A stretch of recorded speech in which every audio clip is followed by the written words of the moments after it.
Do not show your face at Christmas Eve because my boyfriend is a prominent neurosurgeon, and having you there would ruin my story. That was the ultimatum my younger sister Jasmine delivered to me in a crowded restaurant. My parents sat there and said nothing. I looked at them and simply said, "Okay." They thought I was defeated. They thought I was the family failure who needed to be hidden away like a dirty secret. They had no idea that 3 days later, that same neurosurgeon boyfriend would walk into my office for a consultation. When he saw the Forbes cover on my wall titled Healthcare Tech CEO of the Year with my face on it, he started screaming. My name is Aaliyah, and I am 32 years old. This is the story of how I let my family dig their own graves before I buried them in it. If you have ever been the black sheep who outgrew the flock, let me know where you are watching from in the comments. Hit the like button and subscribe because the payoff in this story is going to be incredibly satisfying. The humiliation began on a Tuesday night at Le Ciel, one of the most pretentious French restaurants in downtown Chicago. I had just come from my office at Vanguard Health Solutions, where I had spent 12 hours coding a new algorithm for detecting medical billing fraud. I was wearing a gray, oversized hoodie and comfortable jeans because when you own the company, you can dress however you want. I parked my 10-year-old Honda Civic around the corner. It was my decoy car, the one I used when I visited my family, because they thrived on the narrative that I was struggling.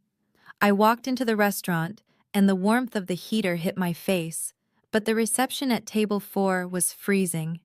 My sister Jasmine was already there. She was wearing a dress that screamed new money, and a Chanel bag that I knew for a fact was a high-quality knockoff from Canal Street. My mother Beatrice and my father Elijah were sitting stiffly beside her, looking like they were posing for a church directory photo.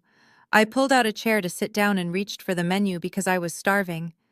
Jasmine immediately reached across the table and slapped her hand down on the menu, pinning it to the tablecloth. "Do not order anything yet," she hissed, her voice low but sharp enough to cut through the ambient noise of silverware clinking. "We are not here to eat dinner, Aaliyah. This is a strategy meeting for Christmas Eve, and we need to set some ground rules." I looked at my parents. My father was busy adjusting his silk tie, avoiding my eyes. My mother was inspecting her manicure. They were letting Jasmine run the show as always. I pulled my hand back and leaned into the chair, crossing my arms. "Okay, Jasmine," I said, my voice flat. "What is the strategy?" Jasmine sat up straighter, puffing out her chest. "Caleb is coming to Christmas Eve dinner. Dr. Caleb Sterling. He is a neurosurgeon at St. Luke Hospital. He comes from a very established white family in Connecticut. This is it, Aaliyah. This is my chance to enter the elite circle. I have spent 2 years curating an image for him. I told him our family is dignified, that we are old-school Chicago excellence." I raised an eyebrow. "And what does that have to do with me ordering appetizers?" Jasmine looked me up and down, her eyes lingering with disgust on my sneakers. "Look at you, Aaliyah. You look like you just rolled out of a shelter. You drive a car that sounds like a lawnmower. You do not fit the narrative. If Caleb sees you, he will think we have baggage. He will think we have financial liabilities. I cannot risk him thinking I come from a family that tolerates failure." I felt a cold laugh bubbling up in my chest, but I kept it down. Failure. That was the word they always used. Because I didn't marry a pastor or a doctor. Because I dropped out of a traditional nursing program to study computer science. Because I refused to spend money on flashy clothes to impress people at church. To them, I was a disappointment. To the tech world, I was a ghost, a silent billionaire in the making who controlled the data of half the hospitals in the Midwest. But I could not tell them that. Not yet. "So you are uninviting me to Christmas?" I asked, looking directly at my mother. "Mom, are you okay with this?" Beatrice finally looked up. She touched her pearl necklace, a nervous habit she had whenever she was about to say something cruel. "Jasmine has a point, Aaliyah. This is a very delicate situation. Caleb is different. His world is different. We have to make a good impression. You know how judgmental people can be about families like ours. We do not want to give him any reason to look down on us." We told him, "You are away on a fellowship, a study abroad program in Europe. It sounds much better than the truth. The truth being that you are 32 single and working odd jobs. Odd jobs. That is what they thought I did. They never asked about my work. They just assumed that because I didn't wear a suit, I wasn't working. I looked at my father, hoping for a shred of defense. Dad, I haven't missed a Christmas dinner in my life. You are really going to kick me out because Jasmine is ashamed of me. Elijah cleared his throat and took a sip of his water. It is just 1 year, Aaliyah. Do not be dramatic. We have to think about your sister's future. If she marries this doctor, it elevates all of us. You should be willing to make a sacrifice for the family legacy. We will send you a plate. Your mother makes excellent mac and cheese. We can pack some up for you to pick up the next day. The disrespect was so casual, it was breathtaking. They were treating me like a stray dog they fed out the back door. Send me a plate, as if I was starving, as if I couldn't buy this entire restaurant and turn it into a parking lot if I wanted to. I looked at Jasmine. She was smirking. It was a look of pure triumph. She had won. She had successfully cut the dead weight. She picked up her wine glass and swirled it. Do not look at me like that, Aaliyah. You should be thanking me. You would be uncomfortable anyway. Caleb talks about medical journals and investments. You would just sit there with nothing to contribute. It is a kindness, really, sparing you the embarrassment. I felt the anger burn in my stomach, hot and heavy. I wanted to scream. I wanted to pull out my phone and show them my bank balance. I wanted to tell them that Vanguard Health Solutions had just closed a Series A funding round that valued my company at $500 million. But I knew it wouldn't matter. To them, money only mattered if you wore it. Power only mattered if you married it. If I told them now, they would just accuse me of lying, or worse, they would immediately pivot from scorn to greed. They would demand I pay for the wedding. They would demand I buy them a house. And they would still treat me like the servant who got lucky. No, I needed them to feel the loss. I needed them to realize what they threw away when it was too late to get it back. I stood up slowly. The chair scraped against the floor, loud in the quiet restaurant. Jasmine flinched, expecting a scene. She wanted a scene. It would prove her point that I was ghetto and unrefined. I decided to give her nothing. I reached into the pocket of my hoodie and pulled out a money clip. I peeled off 5 $20 bills. It was pocket change to me, but to them it looked like my grocery money for the week. I dropped the bills on the pristine white tablecloth right next to Jasmine's fake Chanel bag. That is for my water, I said, my voice steady and cold. And for the entertainment. You guys put on a great show. I hope Caleb is worth it. I hope he is everything you dreamed of, Jasmine. Because after tonight you are on your own. Do not call me when the bill comes due. Jasmine laughed, a high-pitched sound that grated on my nerves. Oh, do not worry, sis. I won't need to call you. I am marrying a surgeon. My bills are paid for life. Bye, Aaliyah. Enjoy your microwave dinner on Christmas. My parents didn't even say goodbye. They were already looking at the menu, relieved that the problem had removed itself. I turned my back on them and walked out of the restaurant. I could feel the eyes of the other diners on me. They probably thought I was the poor relation begging for a handout. Let them think that. I stepped out into the Chicago winter. The wind off the lake was brutal, cutting through my hoodie, but I didn't feel the cold. I felt a strange sense of clarity. The cord had been cut. They had made their choice. I walked to my car, my hands shaking slightly, not from the temperature, but from the adrenaline. I sat in the driver's seat of the Honda and gripped the steering wheel until my knuckles turned white. I let myself scream once, a short, sharp sound of frustration inside the closed car. Then I took a deep breath and pulled out my phone. There was a text message waiting for me from Malik, my executive assistant and head of operations. It had come in 5 minutes ago while my mother was telling me I was a liability. I unlocked the screen. The message read, "Boss, we just got the final signature. St. Luke Hospital has signed the exclusive data partnership with Vanguard. We have full access to their internal billing and personnel records starting December 27th. The board wants you to personally oversee the integration because of the sensitivity of the data." I stared at the phone. St. Luke Hospital. The hospital where Dr. Caleb Sterling was a star surgeon. The hospital where he was apparently about to be promoted. The universe has a twisted sense of humor. I typed back a reply, my fingers flying across the screen. Confirmed. Prepare the audit team. I want a full deep dive into the surgical department first. Flag any irregularities. And Malik set up a meeting with the chief of surgery for the 27th. Tell him I will handle the VIP onboarding personally. I put the phone down and looked back at the restaurant window. I could see my family laughing. Jasmine was probably telling them about the wedding venue she wanted. My father was probably calculating how much prestige this marriage would bring him at the golf club. They were celebrating their victory. They thought they had cleared the board of the pawn. They didn't realize the queen was already in position. I started the car. The engine sputtered a bit before turning over, maintaining the illusion of poverty one last time. I pulled away from the curb, merging into the traffic. I wasn't going home to a microwave dinner. I was going to my penthouse in the Loop to open a bottle of vintage wine and prepare for a hostile takeover. Christmas was going to be very interesting this year. Not the way they planned, but exactly the way it needed to be. I turned my gaze toward the two people who had brought me into this world, expecting them to put a stop to this madness. My mother Beatrice was sitting there playing with her pearl necklace. It was a nervous tic she had developed years ago whenever she was uncomfortable or about to deliver bad news. But this time she did not look uncomfortable. She looked resolved.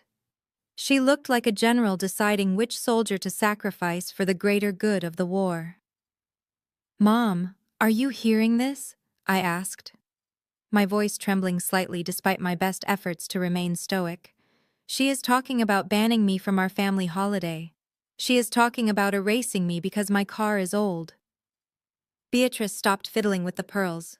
She smoothed the napkin on her lap and finally met my eyes. Her gaze was not warm. It was calculating. It was the look of a woman who had spent her whole life trying to climb the social ladder and was terrified of slipping back down. "Aaliyah, listen to your sister," she said, her voice dropping to a cold, practical tone that chilled me to the bone. "Jasmine is right. This is not just a dinner. This is the opportunity of a lifetime. Caleb is not just a boyfriend. He is a ticket to a world we have always deserved to be part of. He comes from old money, Aaliyah. His father sits on the board of the symphony.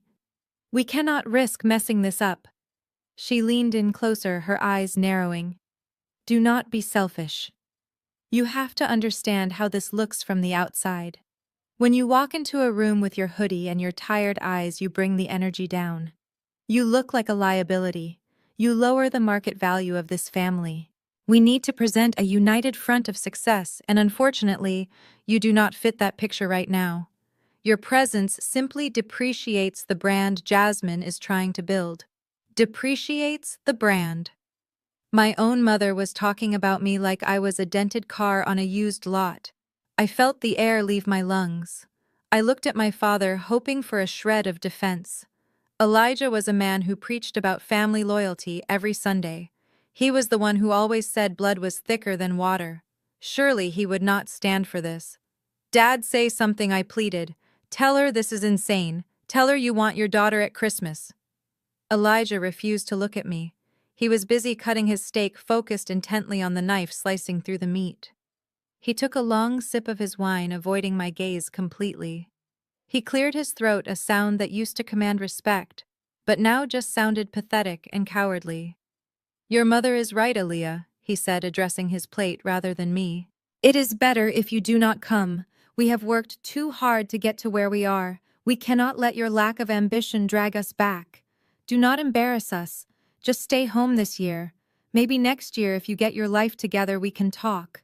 But for now, let your sister have her moment without you ruining the aesthetic."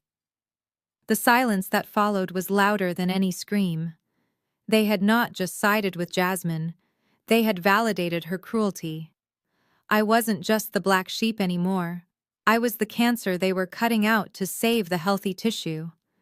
They looked at me with shame, while I sat there silently running a company worth more than their entire cumulative existence. The betrayal was absolute. A bitter laugh escaped my lips before I could stop it. It was a dry, hollow sound that seemed to suck the air out of the space between us. I looked from my father, who was still studying his steak like it held the secrets of the universe, to my mother, who was smoothing her skirt with trembling hands. They were not even looking at me. They had pronounced my sentence, and now they just wanted the convict to walk herself to the electric chair so they would not have to watch. "So that is it then," I said, my voice surprisingly steady, despite the storm raging inside my chest. "I am just garbage to you. I am just the trash that needs to be taken out to the curb before the important guests arrive. I am the stain on the carpet you are trying to hide under the rug. Is that really what it comes down to after 32 years? I saw Jasmine's jaw tighten. Her eyes flashed with a sudden intense fury. She did not like hearing the ugly truth spoken out loud. She wanted me to disappear quietly, to fade into the background like I always did. My refusal to just accept her insults was pushing her over the edge. "Stop making this about you," she hissed, leaning over the table. "You always play the victim, Aaliyah. It is pathetic. You are not a victim. You are a lazy, unmotivated anchor dragging us all down. And yes, if you want to use that word, then fine. Compared to Caleb, you are trash. He saves lives. He builds things. He matters. You sit in your apartment and do nothing. You have nothing. You are nothing." As she screamed the last word, she grabbed her water glass. It was a heavy crystal goblet filled with ice water and a slice of lemon. In one fluid, violent motion, she jerked her arm forward. The cold water hit me squarely in the chest, soaking the front of my gray hoodie. The ice cubes bounced off my collarbone and clattered onto the floor. A few drops splashed onto my face, running down my cheek like false tears. The restaurant went silent. I could feel every eye in the room turning toward our table. The clinking of silverware stopped. The low hum of conversation vanished. For a second, the only sound was the drip of water falling from my clothes onto the expensive carpet. My mother gasped, her hand flying to her mouth. Not because her daughter had just assaulted her other daughter, but because Jasmine had caused a scene. Elijah finally looked up, his eyes wide with panic, not for me, but for their reputation. Jasmine stood up, breathing hard, her face flushed. She pointed a manicured finger at the door. "Look what you made me do. You are a disaster, Aaliyah. Everywhere you go, you bring chaos. Just get out. Get out of here before you ruin anything else. If you have a single shred of dignity left, you will walk out that door and you will not contact us until after the holidays. Do not text. Do not call. And for the love of God, do not show up at the house. Know your place." I sat there for a moment, feeling the ice water soak through to my skin. It was freezing, but it woke me up. It washed away the last lingering hope I had that this was just a misunderstanding. This was not a family. This was a shark tank, and I was the bait. I slowly wiped a drop of water from my chin. I looked at Jasmine standing there in her counterfeit luxury, shaking with rage and entitlement. I looked at my parents shrinking away from the scandal. And I realized they were right. I did not belong here. But not for the reasons they thought. I did not gasp. I did not cry. I simply let the ice water drip from my chin onto the gray fabric of my hoodie, darkening the material like a spreading bruise. In that moment, the last fragile thread connecting me to these people finally snapped. It was not a loud break like a bone fracturing. It was a quiet, final severance, like a power cord being pulled from the wall. The hum of anxiety, that had been the background noise of my entire life, suddenly went silent. I looked at Jasmine panting with her performative rage, her chest heaving as if she were the victim here. Then I looked at my parents.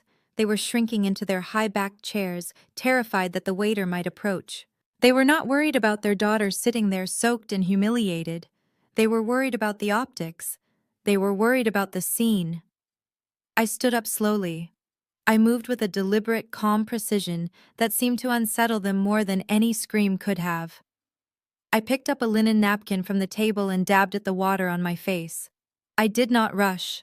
I did not give them the satisfaction of seeing me run.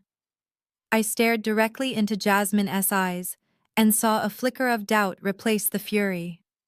She expected me to beg or to fight back with tears. She did not know how to handle the void. I reached into the front pocket of my jeans. My hand closed around the money clip I always carried for these specific occasions. It was filled with 5s and 10s crumpled and worn. To them, this wad of cash looked like my rent money. It looked like my grocery budget for the month. It looked like a struggle. To me, it was less than what my passive investments earned in the time it took to blink. I pulled the stack out. It was thick and messy, a stark contrast to the elegant crystal and silver on the table. I tossed the money onto the pristine white tablecloth. It landed with a heavy thud right next to the untouched breadbasket. The bills splayed out slightly dirty green paper against the starch white linen. My father flinched as if I had thrown a weapon. My mother stared at the cash with a mixture of greed and disgust. "That covers my water," I said, my voice completely void of emotion. It was not angry. It was not sad. It was dead. "And consider the rest a tip for the show. You guys really outdid yourselves tonight. I hope Caleb appreciates the performance as much as I did. Good luck with the casting call." I did not wait for a response. I turned on my heel and walked away. The silence in the restaurant was heavy and suffocating. I could feel the weight of every gaze in the room pressing against my back. The other diners were staring, forks hovering halfway to their mouths. I could hear their whispers starting before I even reached the hostess stand. "Look at that girl. Look at how she treated her family. Poor people having to deal with such a mess." I kept my head high, my eyes fixed on the brass handle of the exit door. I did not look down. I did not hunch my shoulders. I walked with the stride of a CEO, not the shuffle of a failure. As I pushed through the heavy glass doors, the sounds of the restaurant, the clinking glass, the low chatter, the soft jazz faded instantly. I stepped out onto the sidewalk, leaving the warmth and the toxicity behind me. I had left the burden at table 4. I walked into the night not as the daughter they were ashamed of, but as the storm they never saw coming. The Chicago wind hit me like a physical blow the moment the heavy brass doors swung shut behind me. Snow was beginning to fall, fat, wet flakes that melted instantly against the pavement, turning the sidewalk into a mirror of black ice. I wrapped my arms around myself, shivering violently. It was not just the temperature, it was the adrenaline crash. My body was reacting to the trauma of being orphaned by my own parents while they were still alive. I stood there for a moment on the corner of Michigan Avenue, watching the happy holiday shoppers rush by with their bags of gifts and their cheerful faces. They had no idea that 10 feet away inside that warm, glowing restaurant, a family had just amputated a limb and ordered dessert. My phone vibrated in the pocket of my jeans. It was a long, sustained buzz indicating a priority call. I pulled it out, my fingers numb and red from the cold. The screen lit up with the name Malik. He was my right-hand man, the vice president of operations at Vanguard, and the only person who knew where the bodies were buried, because he usually helped me dig the graves. I slid the bar to answer. Boss Malik's voice was crisp and efficient, cutting through the noise of the traffic. "I hope I am not interrupting your family dinner. I know you said you were going dark for the evening." I laughed, a short, sharp sound that vanished into the wind. "There is no dinner, Malik. I have been excused. What do you have for me?" There was a pause on the line, then the distinct sound of typing on a mechanical keyboard. "The ink is dry. St. Luke Hospital just countersigned the exclusive data integration contract. We have full administrative access to their entire internal server effective December 27th. We are talking billing records, personnel files, disciplinary hearings, the works. The board wants to know where you want to start the audit." I froze. St. Luke Hospital. The name echoed in my mind, bouncing off the frozen buildings. That was Caleb's kingdom. That was the place where he played God. That was the institution he used to make my sister feel superior to me. And now, as of 2 days after Christmas, I would own the keys to his castle. I would see every prescription he wrote, every surgery he booked, and every dollar he billed. The universe did not just open a door, it handed me a sledgehammer. I turned back toward the restaurant. Through the large plate glass window etched with festive frost, I could see table 4. My father was pouring wine. My mother was laughing at something Jasmine said, probably a joke at my expense. They looked relieved. They looked unburdened. They thought they had solved their problem by kicking me out into the cold. They had no idea that they had just handed me the weapon that would end them. Malik was still on the line waiting. Aaliyah, did you hear me? We need a target list. The algorithm needs a focal point to start the deep dive. Who do you want to process first? I watched Jasmine toast to her future. I watched the way she preened, confident that her surgeon boyfriend made her untouchable. I brought the phone closer to my lips, my eyes never leaving my family. I did not just want Caleb. I wanted the pride that fueled them. I wanted the arrogance that blinded them. I wanted to burn the entire false narrative to the ground.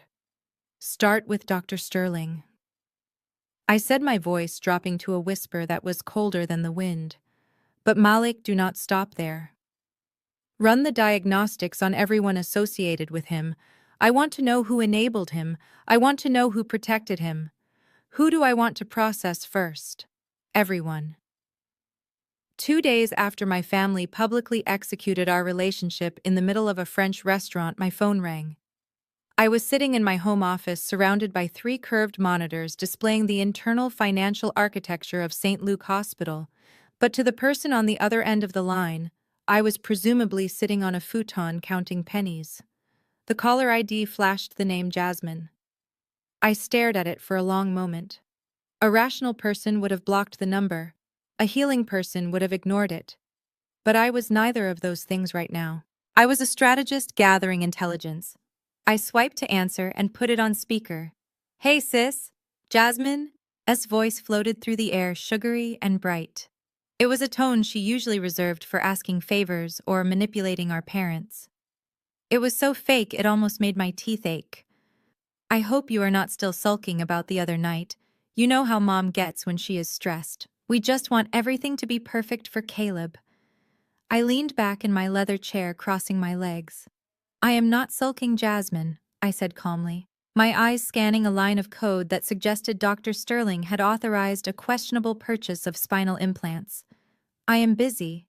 What do you want? Jasmine let out a dramatic sigh, the kind that was supposed to signal she was the long-suffering martyr dealing with a difficult child. You are always so defensive, Aaliyah. I am calling to give you a chance to be involved.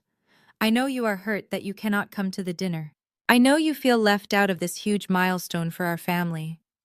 So I wanted to give you a way to contribute, to make you feel like you are still part of the team. I stopped typing. The audacity was truly breathtaking. She was offering me a consolation prize for being banished. Go on, I said, my voice neutral. Well, Caleb mentions that he loves vintage Bordeaux, specifically the 1996 vintage. It is very rare and very sophisticated, just like him. Now, obviously, mom and dad are covering the food and the decor, which is costing them a fortune, and I am spending every dime I have on my dress and hair to look the part of a surgeon's wife. So we thought it would be a nice gesture if you covered the wine. I blinked. You want me to buy you wine? Not just wine. Jasmine corrected, her tone hardening slightly, dropping the sweet facade. Expensive wine. I found a bottle at a specialty shop downtown. It is $2,000. I know you have that little savings account, Aaliyah, that unemployment fund or whatever you call it, that you have been hoarding from your odd jobs. You are always bragging about being frugal. Well, now is the time to spend it on something that actually matters. I felt a cold smile spread across my face. Let me get this straight.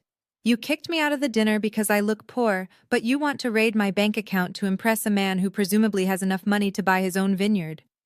Jasmine made a noise of frustration. Do not twist this around. You are not eating the food, Aaliyah. You are not using the electricity. You are not taking up space.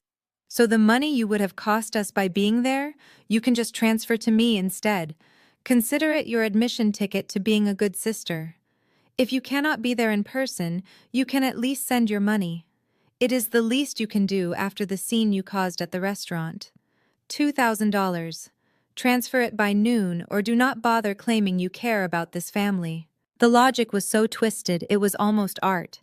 She wanted to tax me for my own exclusion. She wanted me to finance the very event I was banned from.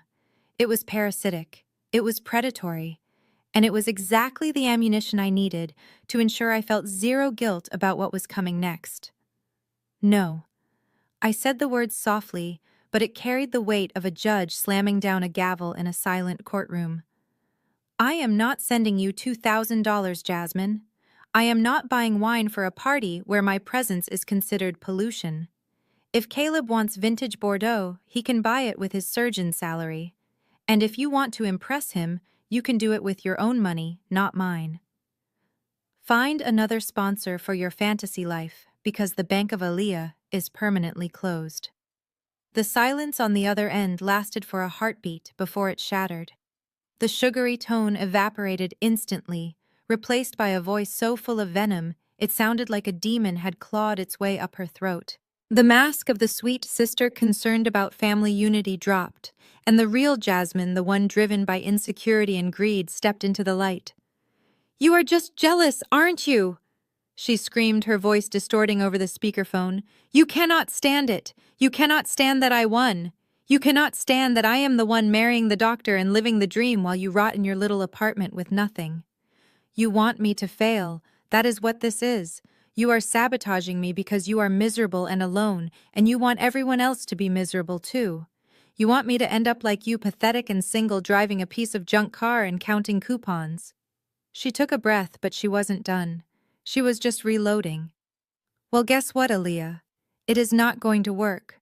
Caleb loves me. He sees my value even if you don't. He knows I come from quality even if my sister is trash.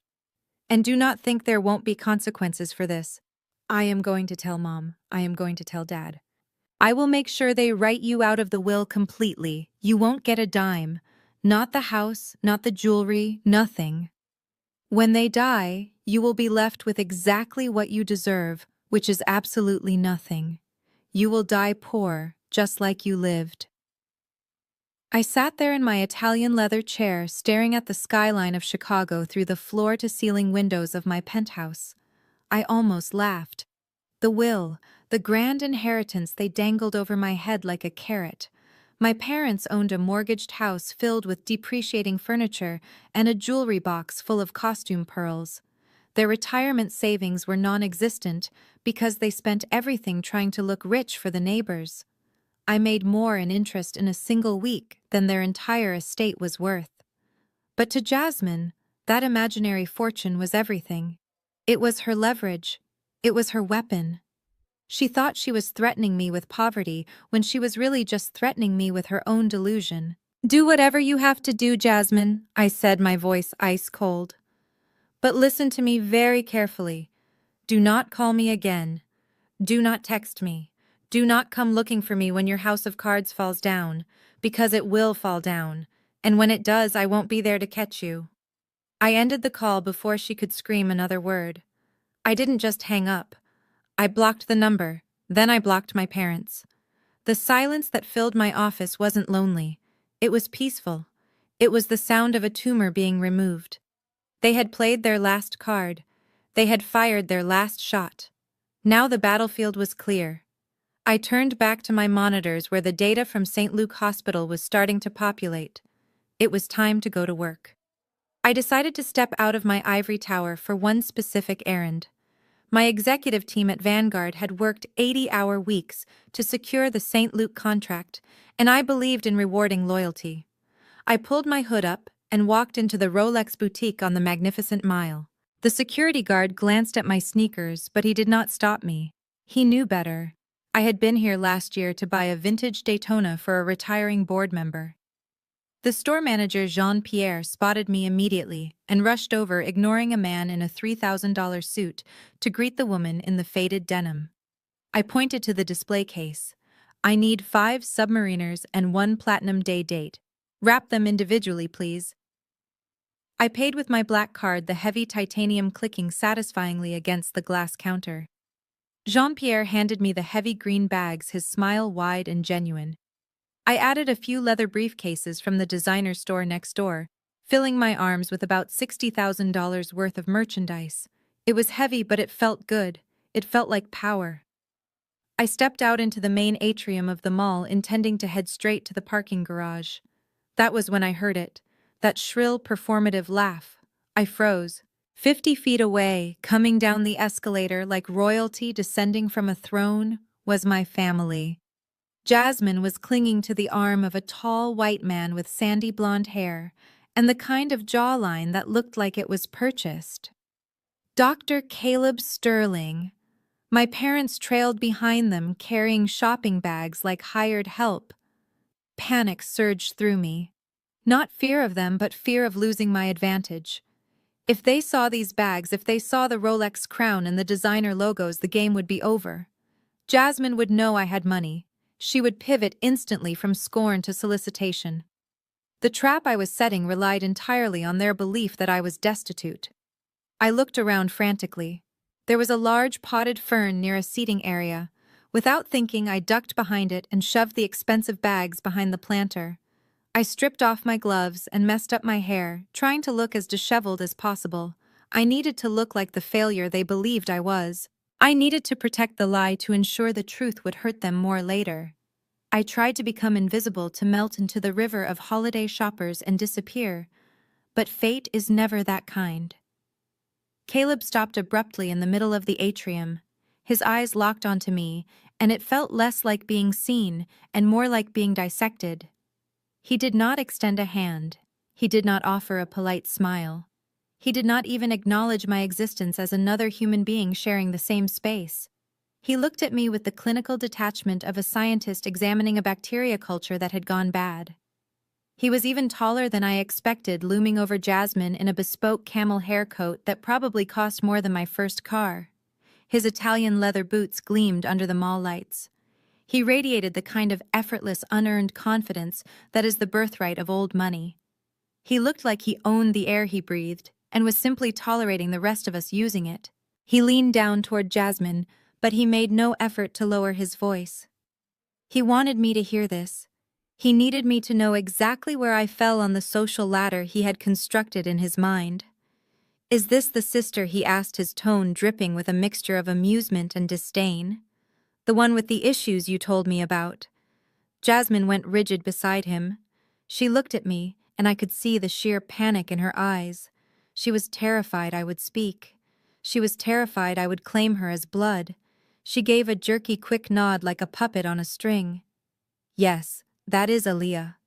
Caleb made a show of looking around the high-end atrium, taking in the marble floors and the designer storefronts, then bringing his gaze back to my faded jeans and oversized hoodie. He smirked. It was a small, cruel twisting of his lips that said everything without saying a word.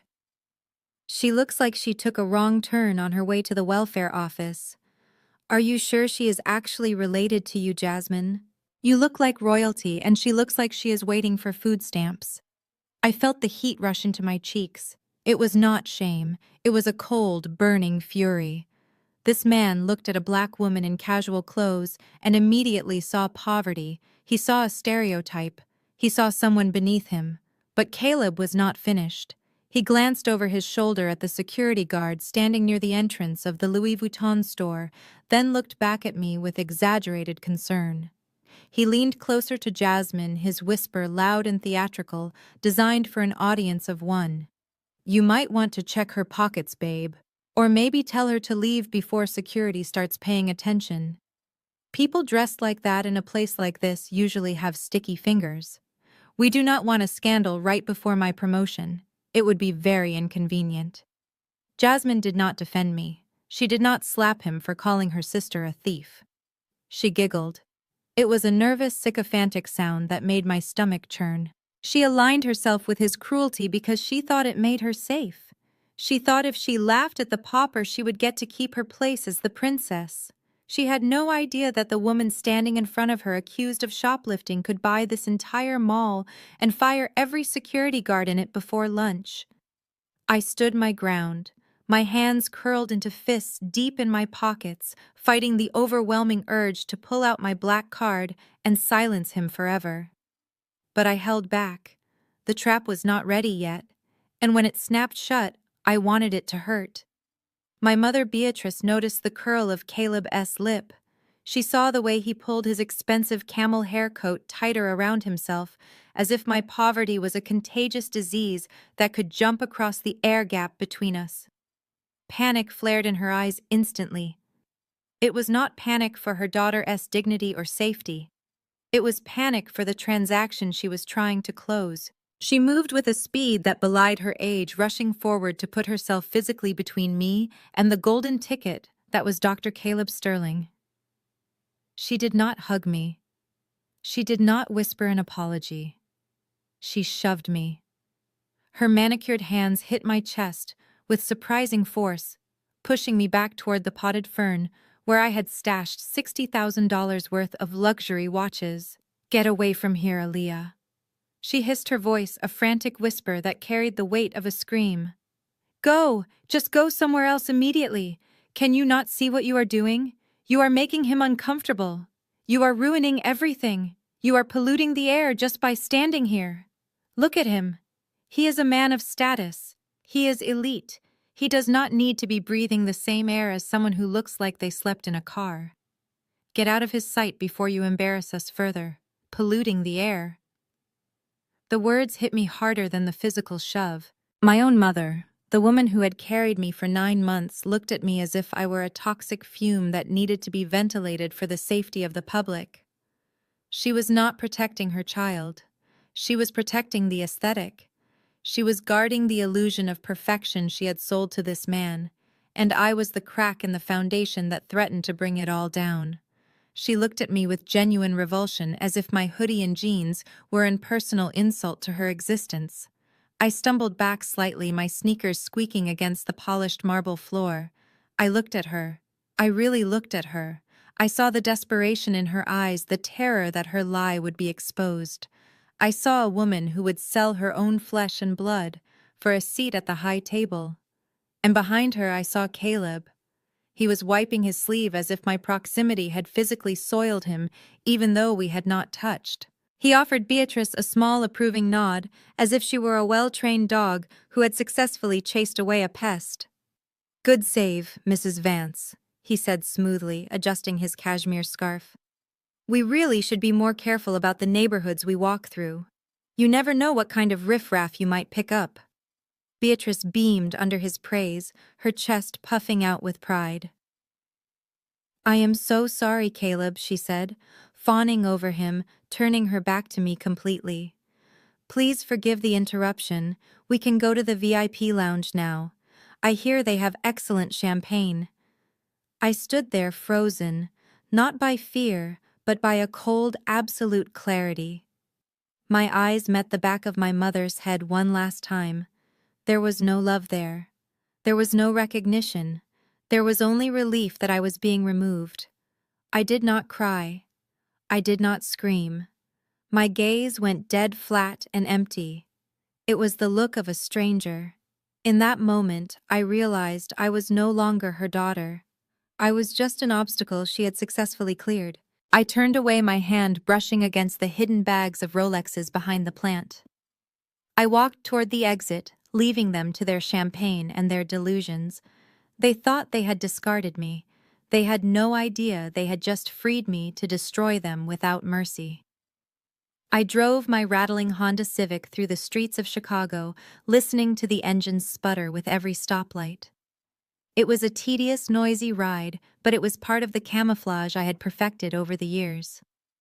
I pulled up to the gated entrance of the Pinnacle, one of the most exclusive residential high-rises in the city. The security guard, a stern-faced man named Marcus, who had seen me in every state, from exhausted to exhilarated, stepped out of his booth. He glanced at the beat-up car and then at my face. His expression softened instantly into a respectful nod. "Good evening, Miss Vance," he said, opening the heavy iron gates without asking for identification. "The private garage is clear for you." I parked the Honda in my designated spot right next to my other vehicles, a matte black G-Wagon and a sleek silver Aston Martin that had probably been driven twice in the last year. I stepped out of the Civic and walked toward the private elevator bank, pressing my thumb against the biometric scanner. The doors slid open with a silent, expensive whoosh that felt like a sigh of relief. The elevator ride to the penthouse took 30 seconds.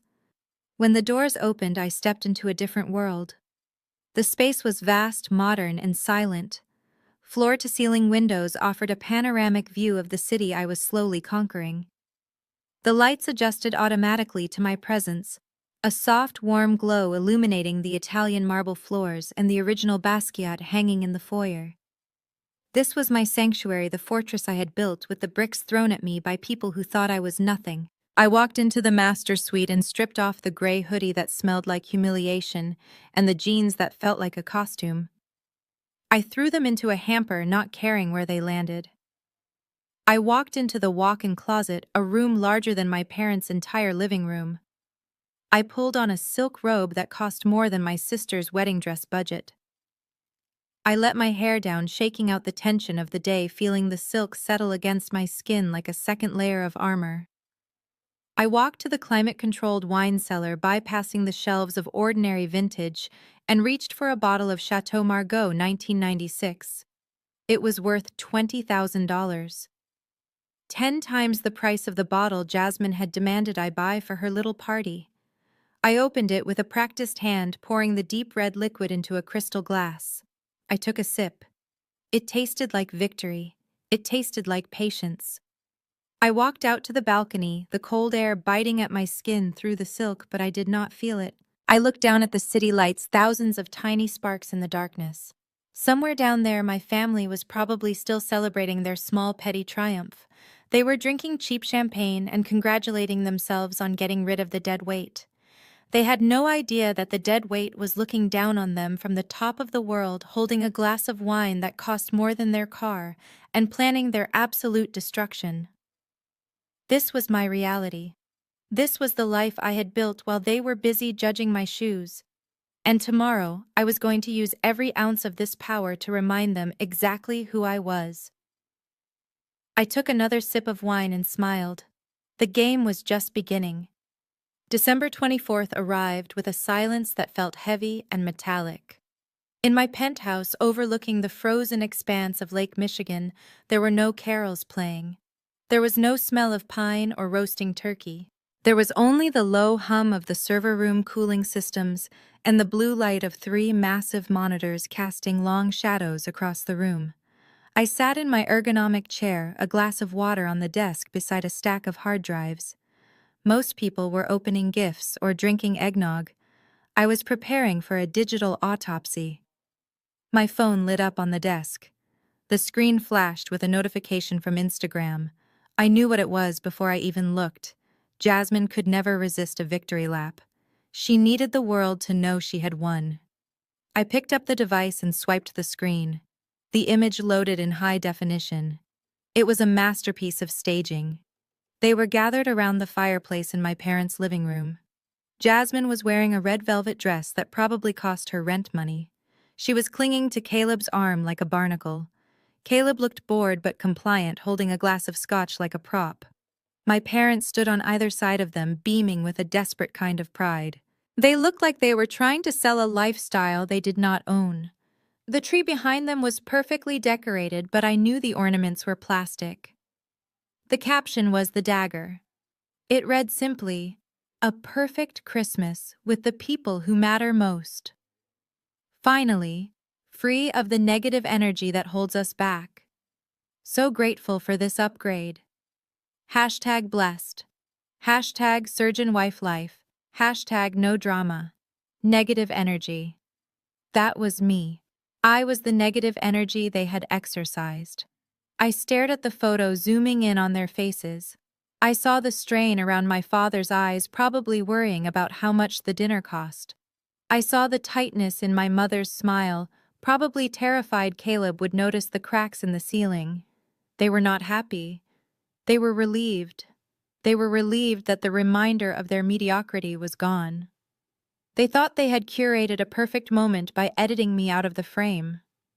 I did not feel sad.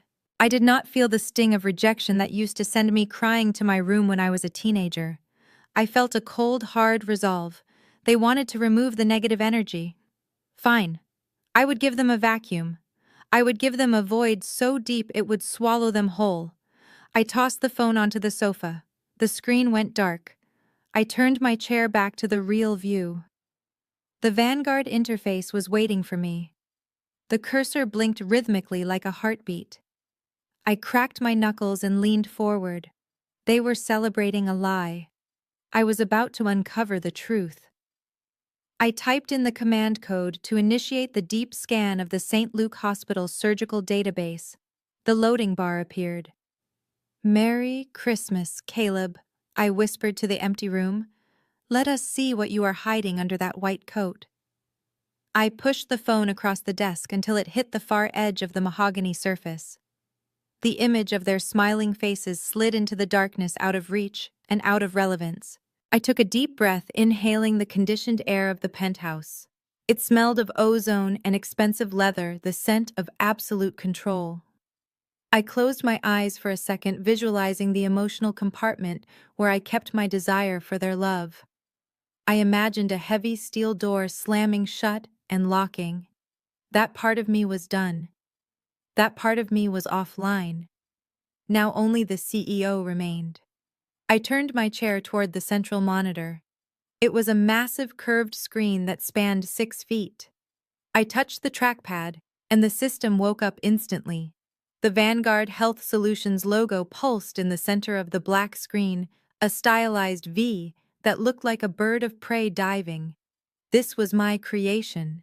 This was the algorithm that had terrified insurance companies and saved hospitals millions. It did not care about social status or vintage wine or expensive coats. It cared about patterns. It cared about anomalies. And tonight it was going to care about Dr. Caleb Sterling. I placed my hand on the biometric scanner. A soft green light swept under my palm. Identity confirmed. "Welcome, Administrator Vance." The voice was cool and synthetic. I typed in my personal override code, a string of characters that bypassed the standard user interface and took me directly into the root directory. The screen filled with lines of cascading code streams of data flowing like digital blood through the veins of the network. I opened the command console. The cursor blinked, waiting for instruction. I did not hesitate. My fingers moved across the mechanical keyboard with the speed of a concert pianist. I typed the target parameters. Client ID St. Luke Hospital, Department Neurosurgery. Personnel. All attending surgeons. Date range. Last 24 months. I hit enter. The screen shifted. A map of the hospital's digital infrastructure appeared. It was a complex web of billing servers, patient records, and inventory logs. Most people saw a hospital as a place of healing. I saw it as a ledger. I saw it as a series of transactions. And somewhere in those transactions, there was a lie waiting to be found. I could feel it. Men like Caleb, men who treated people like dirt in public, usually had even dirtier secrets in private. Their arrogance was always their Achilles heel. They thought they were too important to be watched. They thought the rules did not apply to them because they wore white coats and drove German cars. I narrowed the search parameters. I typed in the specific query code focusing on high-value implantable devices and surgical hardware. These were the items that cost thousands of dollars a screw. The items that were easy to mark up, easy to over-order, and easy to disappear. I linked the inventory logs to the billing department. I cross-referenced the surgeon schedules with the vendor supply lists. "Initiate deep scan," I whispered.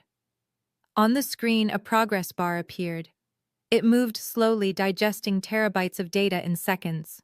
The fans in the server room down the hall whirred to life, a low roar that sounded like a jet engine preparing for takeoff. The hunt had begun. I leaned back in my chair, watching the data stream. I was not just looking for a mistake. I was looking for a pattern. I was looking for the fingerprint of greed. And I knew with a certainty that settled deep in my bones that I was going to find it. The screen hummed with the kinetic energy of a digital interrogation. Rows of data scrolled past faster than the human eye could read, but my Vanguard algorithm consumed it all. It was not just looking for math errors. It was looking for behavioral patterns. It was looking for the outliers, the statistical impossibilities that signal fraud. I watched the progress bar inch forward 50%, 70%, 90%. The room was silent, save for the soft whir of the cooling fans. It felt like the calm before a detonation. Then it stopped. The scrolling text froze. A single line of data pulsed in angry crimson against the black background. Alert code 704. Statistical anomaly detected. Inventory mismatch. I leaned forward, the leather of my chair creaking in the silence. I typed a query command isolating the variable. The system zoomed in on a specific category of medical supplies.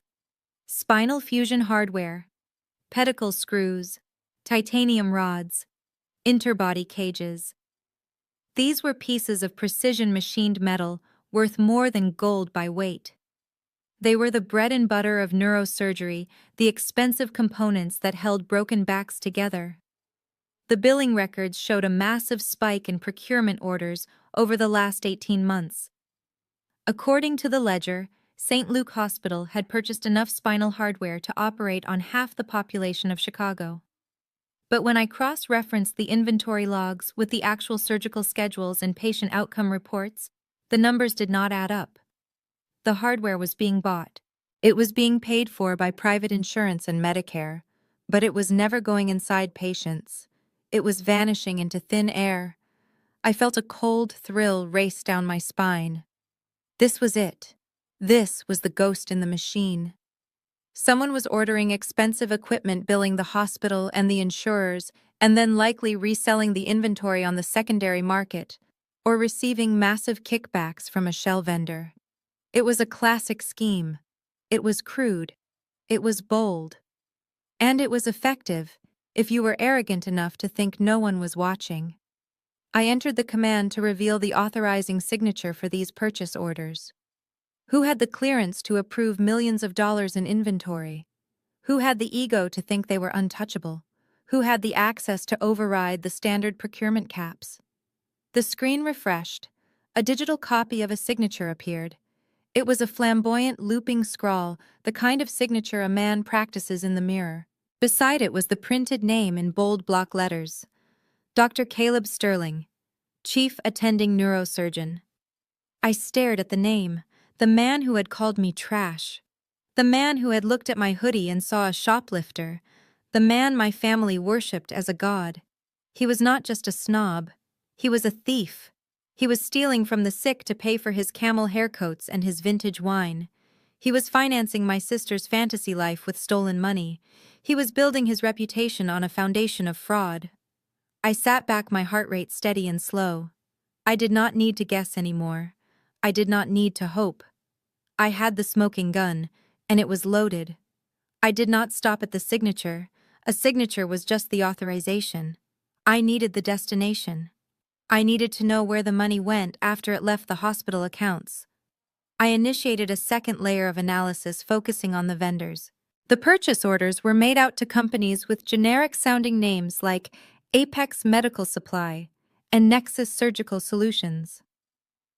To the untrained eye or an overworked hospital administrator, they looked like standard industry partners.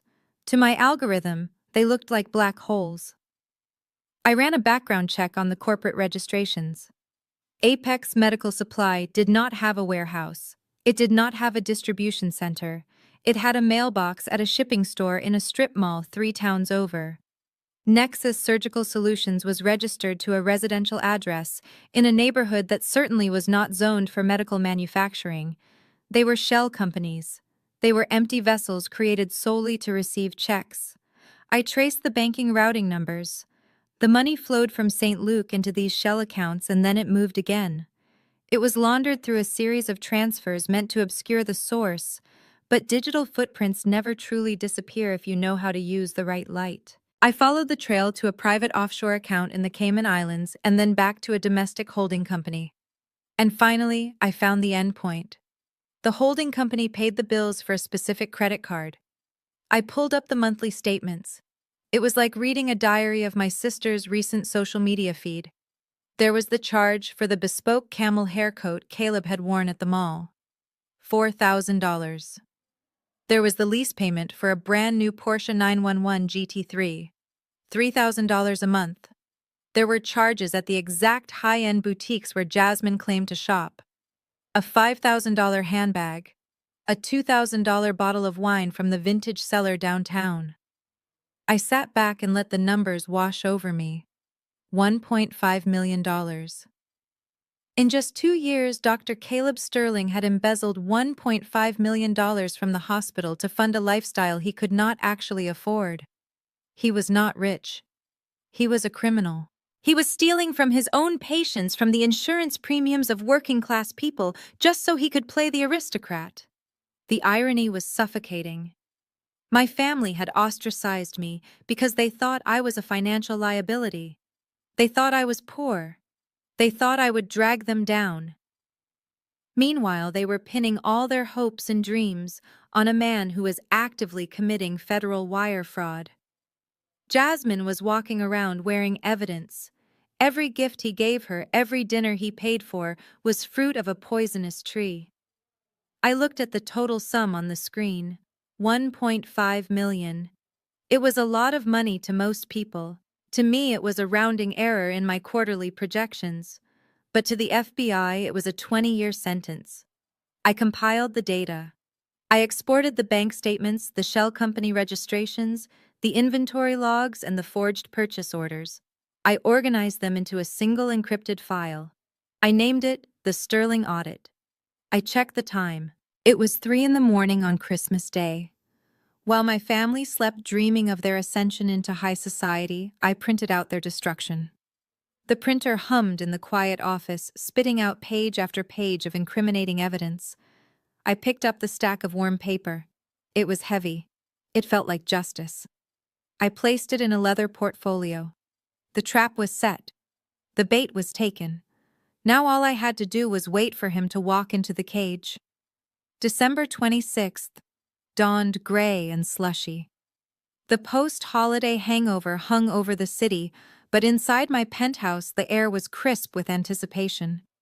I was not nursing a headache or cleaning up wrapping paper. I was reviewing the final dossier. The physical evidence was arranged on my desk in neat stacks. Every fraudulent invoice, every laundered transaction, every lie. It was a beautiful mosaic of guilt. My phone chimed on the marble countertop. It was a notification from Jasmine. I picked it up expecting an apology, or maybe a request for money now that the holiday was over. Instead, I saw a photograph that made my lips curl into a humorless smile. It was a hand. Jasmine's hand, manicured to perfection with long acrylic nails painted a garish red. And on her ring finger sat a diamond the size of a grape. It was gaudy. It was excessive. It was exactly the kind of ring a man buys when he is trying to prove something he is not. I stared at the stone. It caught the light in the photo, fracturing it into 1,000 sparkles. I knew exactly how much that ring cost, because I had seen the credit card charge on the stolen bank statements at 3 a.m. the night before. $45,000. Stolen from the hospital inventory budget. That wasn't just jewelry, it was grand larceny worn as an accessory. Then came the text message. It was a wall of text, breathless and manic. He proposed. It happened last night under the mistletoe. I am officially going to be Mrs. Dr. Caleb Sterling. Can you believe it? I am shaking. This is what winning looks like, Aaliyah. This is what happens when you manifest greatness. I didn't respond immediately. I let the bubbles of her typing appear again. Tomorrow is the biggest day of his career. He has a meeting with the new technology partners at the hospital. He is going to be named Chief of Surgery. He says these tech people are just formalities that he has to charm them to sign the check, but he practically runs the place already. After tomorrow, we will be the power couple of Chicago. I honestly feel bad for you, sis. You will never know what this feels like. You will never reach this level. You are stuck in your little life while I am ascending. Do not worry, though. I will send you an invite to the wedding. Maybe you can sit in the back. I set the phone down gently. The irony was so thick I could taste it. He was meeting the tech partners. He was meeting me. He thought he was walking into a coronation. He thought he was going to charm a check out of some faceless corporate entity. He had no idea that the check signer was the girl he called trash in the mall. He had no idea that the hand he was planning to shake was the same one holding the axe. I picked up the phone again. I could have told her. I could have warned her that her fiancé was a criminal and her ring was evidence. But she wouldn't have believed me. She would have called me jealous. She would have called me a saboteur. She needed to see it fall. She needed to watch the tower crumble from the inside. I typed a reply, my thumbs moving slowly and deliberately. Congratulations, Jasmine. Enjoy the moment. Good luck to Caleb tomorrow. I have a feeling it is going to be a day none of us will ever forget. I hit send. Then I turned back to my closet. I pushed aside the hoodies and the jeans. I reached into the back where the garment bag hung. I unzipped it, revealing the white tailored power suit I had commissioned in Milan. It was sharp. It was professional. It was the uniform of an executioner. Tomorrow I wasn't just going to a meeting. I was going to a funeral, and I was going to be the one delivering the eulogy. I placed the phone back on the marble desk face down. The glow of Jasmine's message faded, but the words were branded into my memory. She wanted a day she would never forget. I was going to make sure she got exactly that. I reached for the secure landline on my desk. It was a direct link to my legal and security teams bypassing the cellular networks. I dialed a number I rarely used. It was the direct line to Julian, my general counsel, a man who billed $800 an hour and was worth every penny. He answered on the second ring, his voice alert and professional, despite the early hour. "Good morning, Ms. Vance. Is it happening?" "It is happening," I said, my voice calm. "Initiate the Sterling Protocol. I want the boardroom prepped, the main one on the 45th floor, the one with the glass walls overlooking the lake. I want the blinds open. I want the sun streaming in. I want him to feel like he is standing on top of the world right before I kick the chair out from under him." "Understood," Julian replied. I could hear the rustle of papers in the background. "And the guests?" I swiveled my chair to look out at the city covered in a blanket of fresh snow. It looked innocent. It looked clean. It was a lie.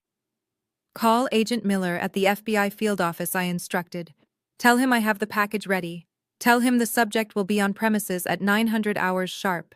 I want his team in the adjacent conference room, the one with the one-way mirror. I want them to see everything. I want them to hear every lie he tells before he realizes he is caught. And Julian, make sure they are in plain clothes. No windbreakers. No badges visible. I want Dr. Sterling to think he is walking into a coronation, not an indictment. Let him feel safe. Let him get comfortable. I want him to sign the confession with a smile on his face." "Consider it done," Julian said. "And security." I looked at the white suit hanging in the garment bag. It was sharp enough to cut glass. "Clear the executive elevator," I said. "When he arrives with Dr. Lewis, do not make them wait. Do not make them sign a guest log. Escort them directly to the penthouse suite. Treat him like he is the most important person in the building. Feed his ego, Julian. Feed it until it is so bloated it bursts. I want him walking into that room thinking he owns this company. I want the drop to be absolute." I hung up the phone. The silence returned, but it felt different now. It was charged with kinetic energy. I walked over to the garment bag and ran my hand down the fabric of the white suit. Tomorrow I would not be the sister in the hoodie. I would not be the girl waiting for food stamps. I would be the architect of their ruin. I went to the wet bar and poured a glass of water. My hand was steady, my heart rate was slow. Most people would be nervous before destroying their own family. Most people would feel a pang of guilt, but most people hadn't been treated like a contagion by their own mother. Most people hadn't been mocked for their poverty by a thief wearing a $4,000 coat. I took a sip of water. I visualized the layout of the boardroom, the long mahogany table, the single chair at the head. That was my seat. Tomorrow, Caleb would stand on the other side of that table, and for the first time in his life, he would have to look up to see me. I walked into the bedroom to try and get a few hours of sleep. I needed to be rested. I needed to be sharp. Revenge requires precision, and I was not going to miss. December 27th arrived with the crisp, cold brightness of a winter morning in Chicago. Over at my parents' house, the scene was playing out exactly like a coronation. Jasmine later told me that Caleb spent an hour in the bathroom perfecting his hair. He selected his suit with the precision of a general choosing armor. It was a navy blue Italian wool cut slim to show off the physique he maintained with a personal trainer paid for by the hospital vendor kickbacks. He paired it with a silk tie that cost more than my father's first car. He walked into the kitchen where my mother Beatrice was already waiting with a cup of espresso. She treated him not like a guest, but like a deity who had deigned to grace her humble abode. She brushed a speck of invisible lint from his shoulder, her eyes shining with the vicarious power he brought into their lives. Jasmine was hovering nearby, holding his briefcase like it contained nuclear codes. She was beaming. This was the day she had been waiting for. The day her investment in this man finally paid out. Caleb took a sip of the coffee and grimaced slightly. It probably wasn't the single origin bean he preferred, but he tolerated it with the magnanimous air of a king accepting a gift from a peasant. He checked his watch, a Patek Philippe that I knew for a fact was purchased with funds diverted from the oncology budget. "I have to go," he announced, setting the cup down. "Dr. Lewis is picking me up. We cannot keep the tech geeks waiting. They get nervous if they have to sit still for too long." My father Elijah stood up from the table. He looked at Caleb with a mixture of awe and desperation. "Good luck, son," he said, his voice thick with pride. "Show them who is boss. Make sure they know they are dealing with the best surgeon in the city." Caleb laughed. It was a low, throaty sound of absolute confidence. "Do not worry, Elijah. I am not going there to negotiate. I am going there to collect. These tech companies think they hold the keys because they have the servers and the data. They do not understand how the real world works. They are just plumbers. They build the pipes, but I control the water." He adjusted his cufflinks, catching the light. "After this meeting, I won't just be a surgeon. I will be the king of St. Luke. I will control the budget, the personnel, and the future of that hospital. And these tech partners, Vanguard, whatever they are called, they are just going to be my tools. I will use them to streamline the revenue and cut the dead weight. They work for me now. They just do not know it yet." Jasmine kissed his cheek, leaving a smudge of lipstick that he immediately wiped off. "You are going to crush them, baby," she squealed. "Call me the second you are done. We need to book the venue for the engagement party. I will call you when I am the boss," Caleb promised. He picked up his briefcase and walked out the door, stepping into the cold morning air. He thought he was walking toward his throne. He had no idea he was walking directly into a guillotine. He did not know that the tech plumber he despised was actually the architect of the building he was standing in. And he certainly did not know that the King of St. Luke was about to be dethroned by the Queen of Vanguard. The black town car glided to a halt in front of the Vanguard Tower. It was a monolith of obsidian glass and steel that seemed to pierce the winter sky, standing apart from the surrounding architecture like a god among mortals. Caleb stepped out onto the heated pavement, his breath pluming in the frigid air. He looked up, shading his eyes against the glare of the sun reflecting off the massive structure. For a split second, his mask of indifference slipped. His mouth opened slightly in genuine awe. St. Luke Hospital was prestigious, but it was old money. It was brick and ivy and history. This building was different.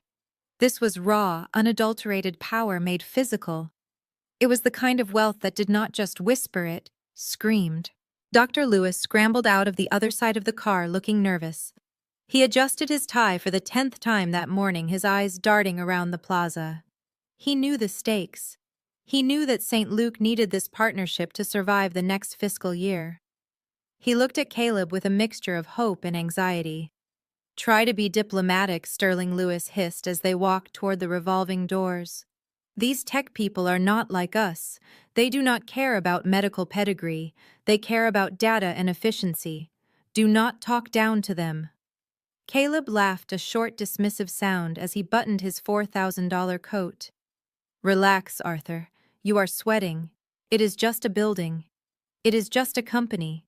They built a nice glass box, but they are still just service providers. We are the talent. Without us, this building is just an empty shell. I know how to handle these types.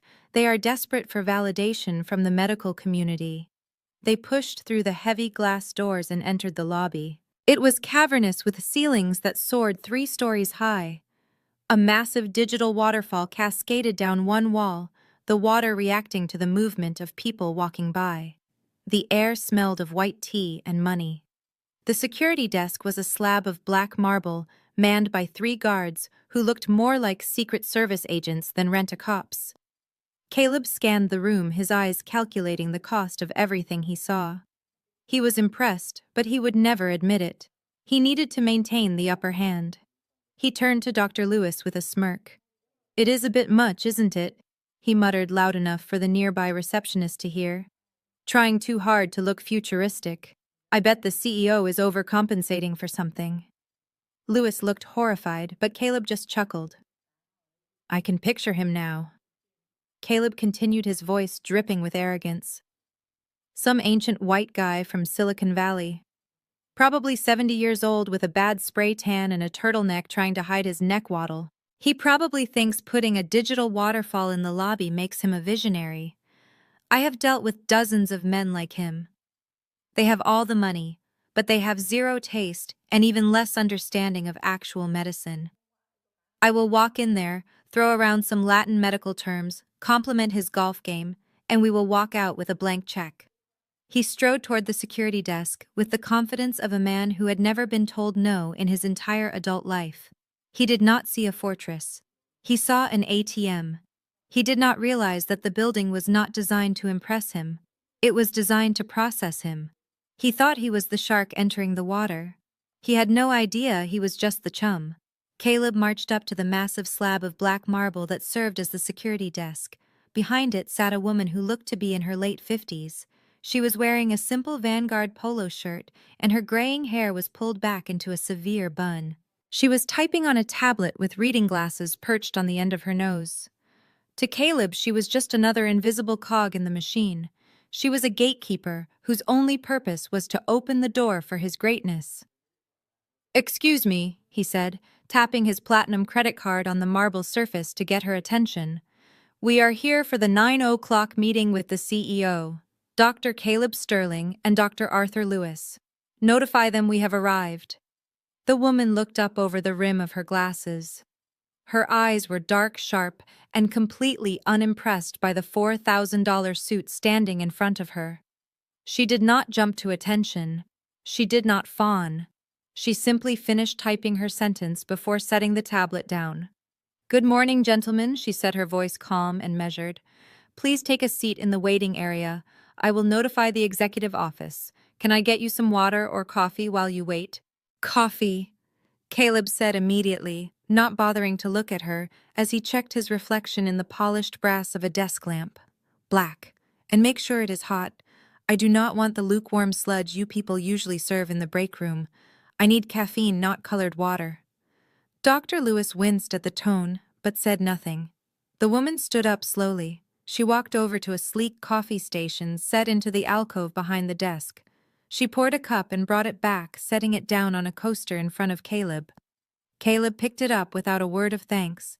He took a sip and immediately spat it back into the cup, making a theatrical show of disgust.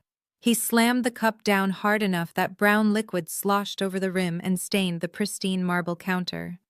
"Are you kidding me?" he snapped, his voice echoing in the cavernous lobby. "This is tepid. I asked for hot coffee. Is it really that difficult to follow a simple instruction? I am about to walk into a meeting that will determine the financial future of this entire company, and you are serving me dishwater. Do you not know how to do your job? The woman did not flinch. She did not apologize or scramble to clean up the mess. She stood very still, her hands clasped in front of her, looking at him with an expression that was hard to read. I can brew a fresh pot, sir, she said, but it will take a few minutes. I do not have a few minutes, Caleb barked, wiping his mouth with a silk handkerchief. I have a schedule. You know what, forget it. Just get me a water, and try not to screw that up. It is unbelievable. They spend millions on digital waterfalls and marble floors, but they hire incompetents to man the front desk. What is your name? I want to make sure I mention this to your boss when I get upstairs. My name is Sarah, the woman said. Well, Sarah, you might want to start updating your resume, Caleb sneered, turning his back on her. Because once I sign this contract, I am going to make sure the staffing standards in this building get a serious overhaul. Efficiency starts at the front door. He walked away, adjusting his tie, feeling righteous and powerful. He sat down next to Dr. Lewis, who looked like he wanted to dissolve into the upholstery. You did not have to do that, Lewis hissed. She is just the receptionist. She is the face of the company, Caleb replied loud enough for her to hear. If the face is incompetent, the brain usually is too. It is a power move, Arthur. You have to establish dominance early. You have to let them know you are not someone who accepts mediocrity. Behind the desk, Sarah watched him. She did not look like a receptionist fearing for her job. She looked like a judge passing a death sentence. She picked up her tablet and tapped a few keys, sending a direct message to the secure server in the penthouse suite. Subject: Dr. Caleb Sterling. Behavioral assessment. Status: hostile and abusive. Hi. Recommendation: termination with extreme prejudice. Caleb did not know that Sarah was not a receptionist. She was Sarah Vance, the Senior Vice President of Human Resources and Aaliyah's aunt. She had built the corporate culture of Vanguard from the ground up. She had fired executives for less than a rude tone, and she had just handed Caleb the shovel he needed to dig his own grave. The doors of the executive elevator slid open with a whisper, revealing an interior that looked less like a transport vessel and more like a private lounge. The walls were paneled in rare obsidian wood, and the floor was covered in plush carpet that swallowed the sound of their footsteps. Dr. Lewis stepped inside first, his movements jerky and nervous. He looked like a man walking to the gallows. He pressed the button for the 45th floor, his hand shaking slightly. Caleb sauntered in after him, occupying the center of the space, as if gravity revolved around his navy blue suit.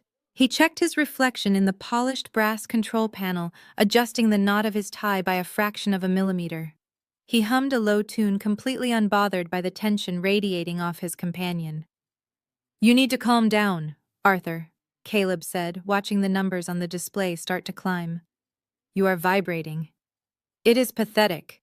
You look like a medical student about to take his boards. Pull yourself together, man. We are here to collect a check, not beg for mercy. Dr. Lewis did not stop pacing. He wiped a bead of sweat from his forehead with the back of his hand. You do not understand, Sterling. This is not just a check. Vanguard holds the keys to our entire digital infrastructure. They have access to everything: our billing, our patient records, our compliance history. If they decide we are a liability, they can shut us down with a keystroke. They are not just investors. They are the gatekeepers of our survival. We cannot afford to offend them. Caleb laughed, a sharp bark of amusement that bounced off the expensive wood paneling. He turned to face Lewis, a look of genuine pity in his eyes. He reached out and patted the older man's shoulder with a condescension that was almost impressive in its audacity. That is why I am here, Arthur. You worry about the spreadsheets. I will handle the people. These tech guys are all the same. They are socially awkward introverts who spent their high school years playing video games while men like me were captaining the football team.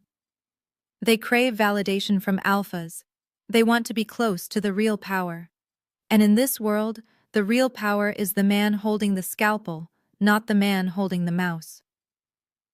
He turned back to his reflection, smoothing his eyebrows. I have charisma, Arthur. It is a biological fact. When I walk into a room, the energy shifts. People want to please me. They want to be associated with me. This CEO, whoever he is, will be no different. 5 minutes of my charm, a few war stories from the operating room, and he will be eating out of my hand. He will be begging to sign that contract just to keep me in the room. The elevator continued its silent, rapid ascent. Floor 30, floor 35. Caleb watched the numbers tick upward, feeling a sense of destiny. He was rising. He was ascending to the level he had always deserved. He pictured the meeting, the handshake, the admiration in the CEO's eyes. The moment he would text Jasmine to tell her the kingdom was theirs. He did not know that the elevator was not taking him to a throne room. It was taking him to a dissection table.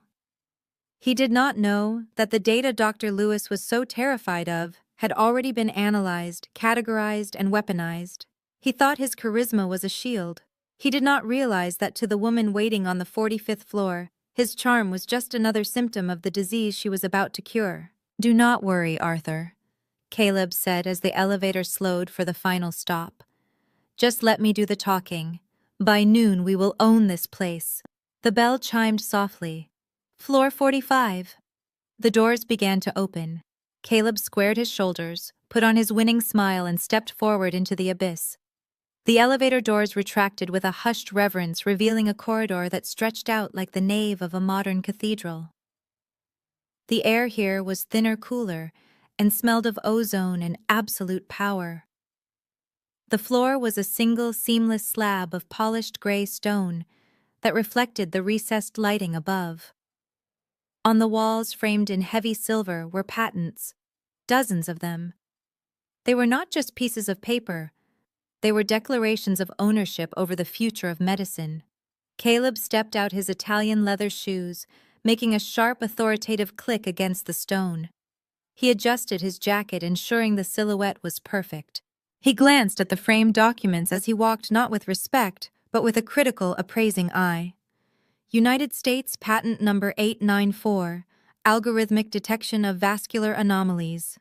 United States Patent Number 902, Predictive Modeling for Surgical Outcomes. Impressive, Dr. Lewis muttered, his voice hushed as he scurried to keep up. These people own the intellectual property for half the procedures we bill for. We are walking into the belly of the beast sterling. Do you realize the valuation of just the patents in this hallway? Caleb scoffed, waving a manicured hand dismissively. It is just math, Arthur. They own the math. We own the hands. You cannot patent a steady hand. You cannot patent the instinct I have when I am inside a human skull. These are just receipts. They are participation trophies for nerds who could not handle the sight of blood or the pressure of a real operating room.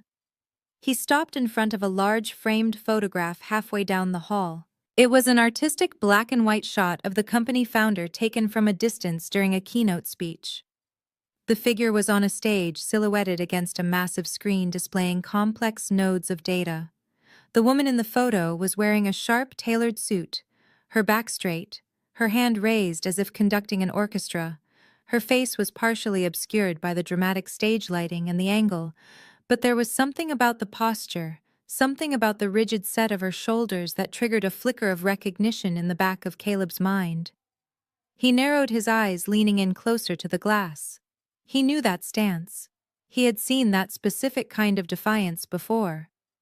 For a second, his mind flashed back to the mall, to the girl in the dirty gray hoodie standing her ground against his insults near the planter. The tilt of the head was identical. But his brain immediately rejected the connection, like a body rejecting a transplant. It was impossible. It was laughable. The girl in the mall was a charity case, a drain on society, who probably stole watches for a living. The woman in this picture was a titan of industry. They could not be the same species, let alone the same person. Probably the CEO's daughter or a diversity hire put on stage for optics, Caleb muttered, turning away from the image with a sneer. She looks like she is lecturing. I hate women who lecture. They always think they know more than they do. Come on, Arthur, let us go meet the man behind the curtain and get this over with. I have a lunch reservation at 1. He turned his back on the image of his executioner and strode toward the massive double doors at the end of the hall. He checked his reflection in the glass one last time, smoothing a stray hair. He looked perfect. He felt invincible. He reached out and pushed the doors open, ready to claim his kingdom. The double doors made of solid white oak stood before them like the gates to a fortress. They were 12 feet high and adorned with brushed steel handles that looked cold to the touch. Caleb stopped just inches from the threshold. He did not reach for the handle immediately. He paused to savor the moment. This was the precipice. This was the line between the life he had been living and the life he was about to claim. On the other side of this wood was a billionaire CEO who needed a medical savior. Caleb was more than ready to play the part. He turned to Dr. Lewis, who was practically vibrating with anxiety. Lewis was wringing his hands, a nervous habit that Caleb found repulsive. It projected weakness. It projected fear. Caleb grabbed Lewis by the shoulder, his grip firm enough to be painful. "Stop fidgeting, Arthur." Caleb commanded, his voice low and smooth. "You look like a defendant waiting for a verdict. We are not defendants. We are the prize. Stand up straight. Fix your tie. And for the love of God, do not speak unless spoken to. If they ask about the financials, you defer to me. If they ask about the integration timeline, you defer to me. I am the face of this partnership. You are just the paperwork." Lewis nodded, swallowing hard. "I understand, Sterling. Just be careful. These people are serious. Serious is good." Caleb smiled, his teeth white and predatory. "Serious people sign big checks. Watch me work, Arthur. Just watch and learn." Caleb turned back to the doors. He adjusted his cufflinks, ensuring the gold caught the light. He smoothed the lapels of his navy suit. He ran his tongue over his teeth to ensure his smile was dazzling. He closed his eyes for a brief second, inhaling deeply through his nose. He filled his lungs with the filtered air of the 45th floor, holding it for a moment before exhaling slowly. It was a centering technique he used before surgery. It slowed his heart rate. It sharpened his focus. It made him feel like a god.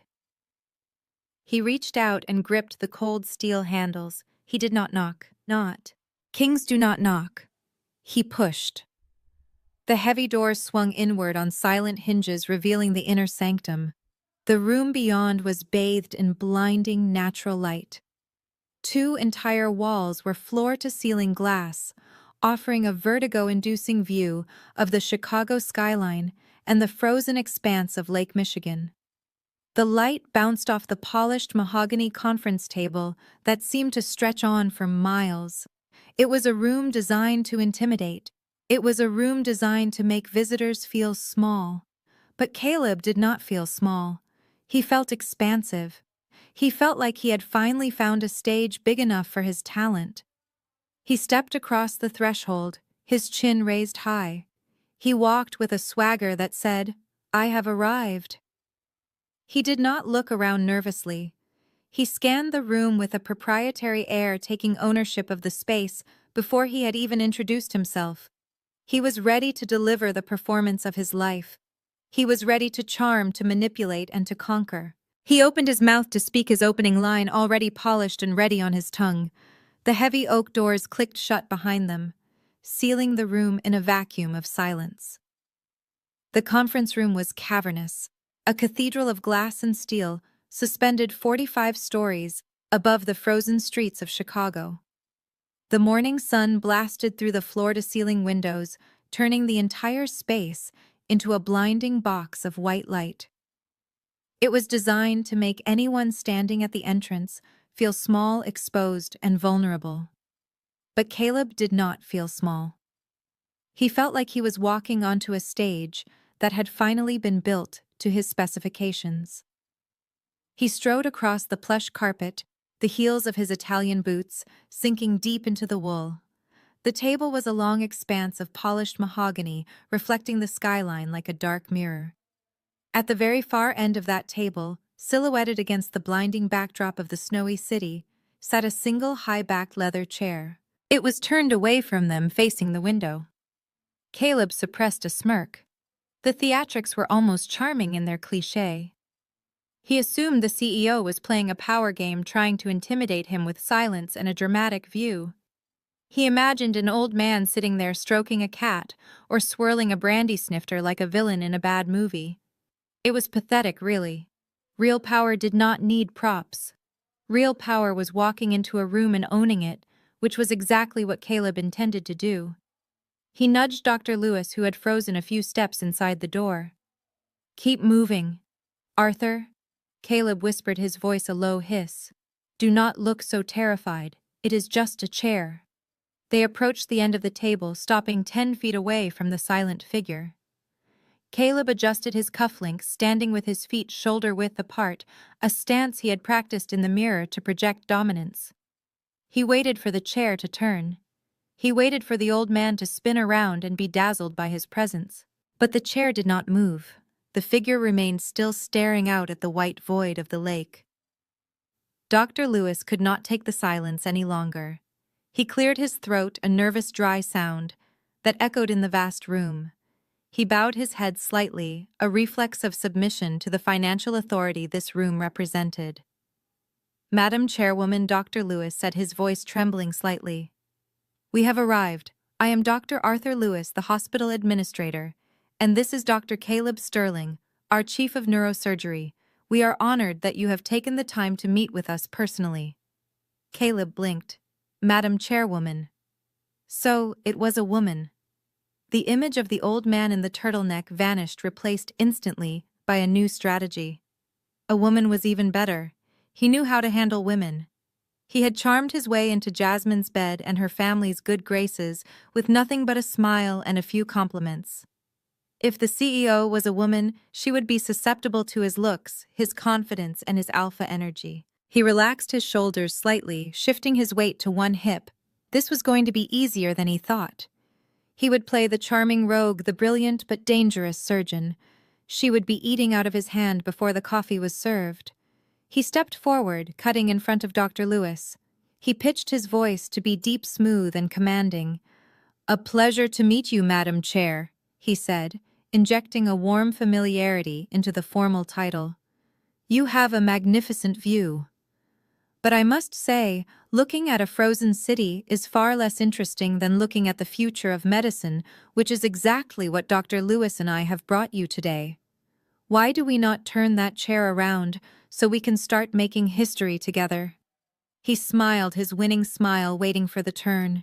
He was ready to dazzle. He was ready to win. He had no idea that the woman in the chair was not admiring the view. She was counting the seconds. She was savoring the silence before the storm. And she was smiling too, but it was the smile of a predator who had just heard the trap snap shut. The leather chair began to rotate. It moved with a slow hydraulic hiss, a sound that seemed deafening in the silent room. Caleb stood there, his weight resting on one hip, his charming smile plastered on his face, waiting to dazzle the stranger he was about to manipulate. He watched the back of the chair disappear, revealing the figure inch by inch. First came the legs crossed at the knee, clad in pristine white fabric, then the hands resting calmly on the armrests, fingers steeped in a pyramid of absolute control. And finally, the face. The chair locked into place, facing them directly. The smile froze on Caleb's lips. It did not fade naturally, it shattered. It cracked and fell away, leaving his mouth hanging open in a silent scream of disbelief. Sitting before him was not an old man in a turtleneck. It was not a stranger. It was Aaliyah. But it was not the Aaliyah he knew.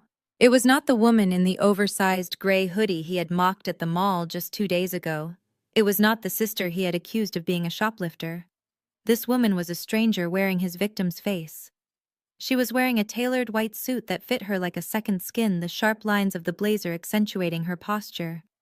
Her hair, which had been messy and loose at the mall, was now pulled back into a severe, elegant bun, revealing the sharp architecture of her cheekbones. She wore no jewelry save for a simple platinum watch on her wrist, but she radiated a brilliance that made the diamonds in the jewelry store look like cheap glass. Her eyes were dark and bottomless, fixing him with a gaze that stripped him bare.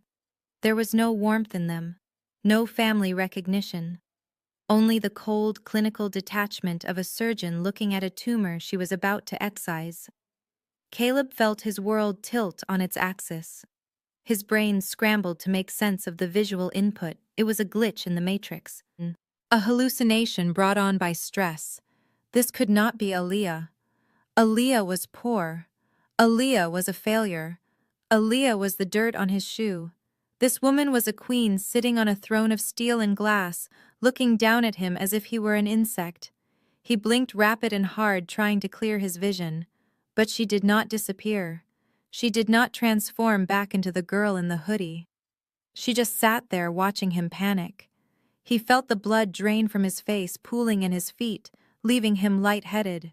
His heart hammered against his ribs, a frantic drumbeat of terror. "You," he whispered. The word escaped his throat like a wheeze.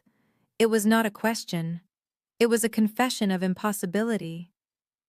Dr. Lewis, who had not yet looked up from his bow, sensed the shift in the room. He straightened up, confused by Caleb's reaction. He looked from the frozen surgeon to the woman in the chair. He did not recognize her from a family dinner. He only recognized the power. "Good morning, gentlemen," Aaliyah said. Her voice was the same one he had heard on the phone, the same one he had heard at the mall. But it was stripped of all emotion. It was smooth, low, and terrifyingly calm. "I believe you wanted to teach me about the real world, Dr. Sterling. Please, I am listening." Caleb took a step back, his legs hitting the edge of the conference table. He grabbed the mahogany wood for support, his knuckles turning white. The arrogance was gone. The charm was incinerated. In its place was the raw, primal fear of a man who realizes he has been hunting a lion with a water pistol. The trap had not just sprung, it had crushed him.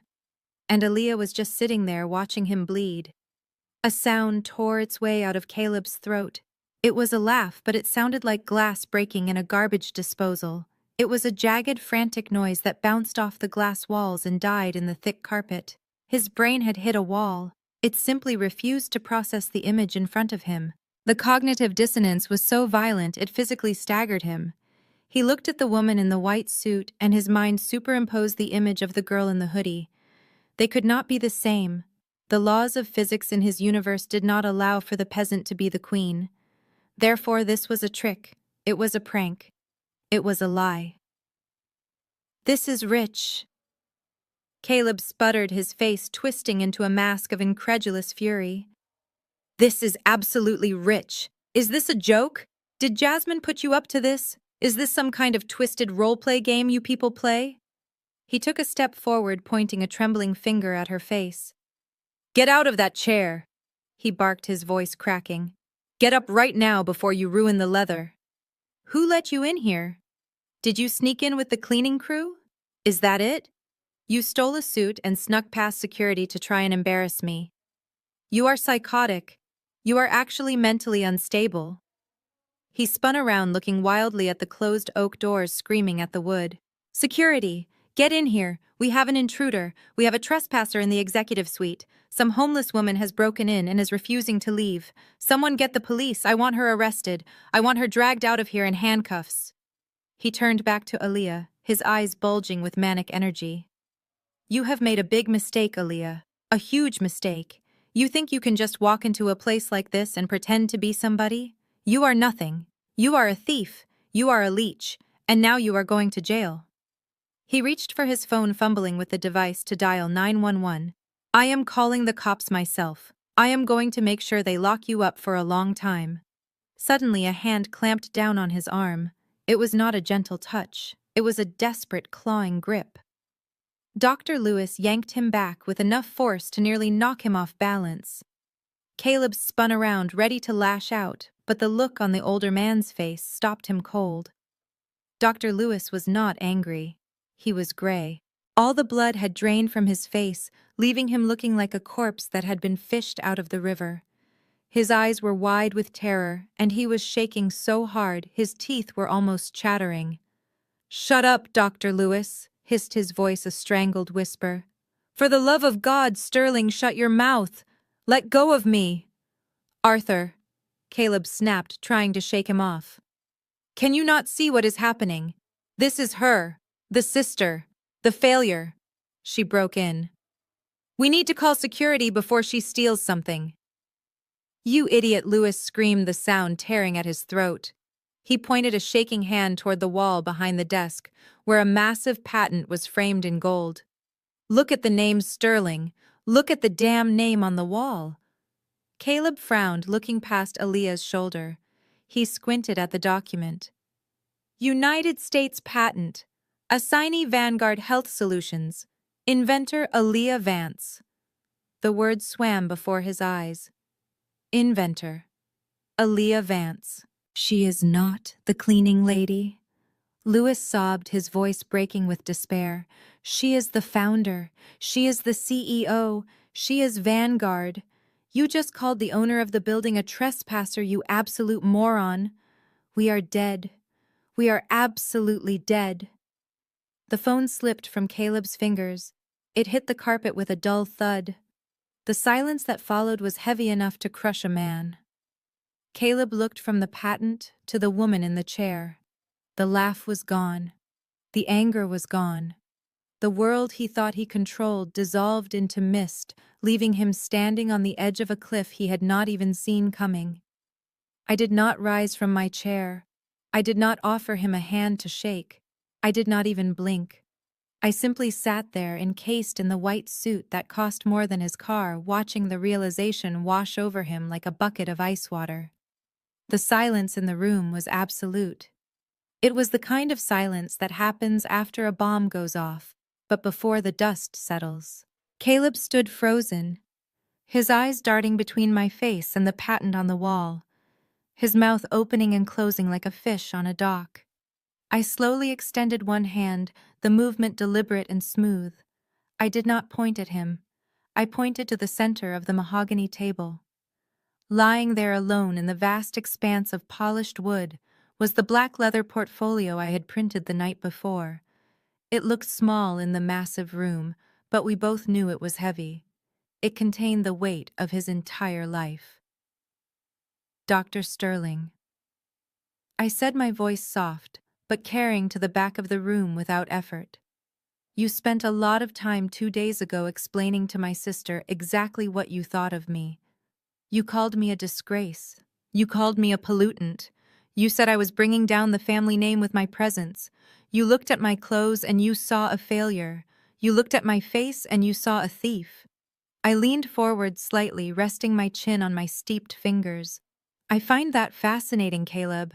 Because in my experience, people who are obsessed with status are usually the ones who have none.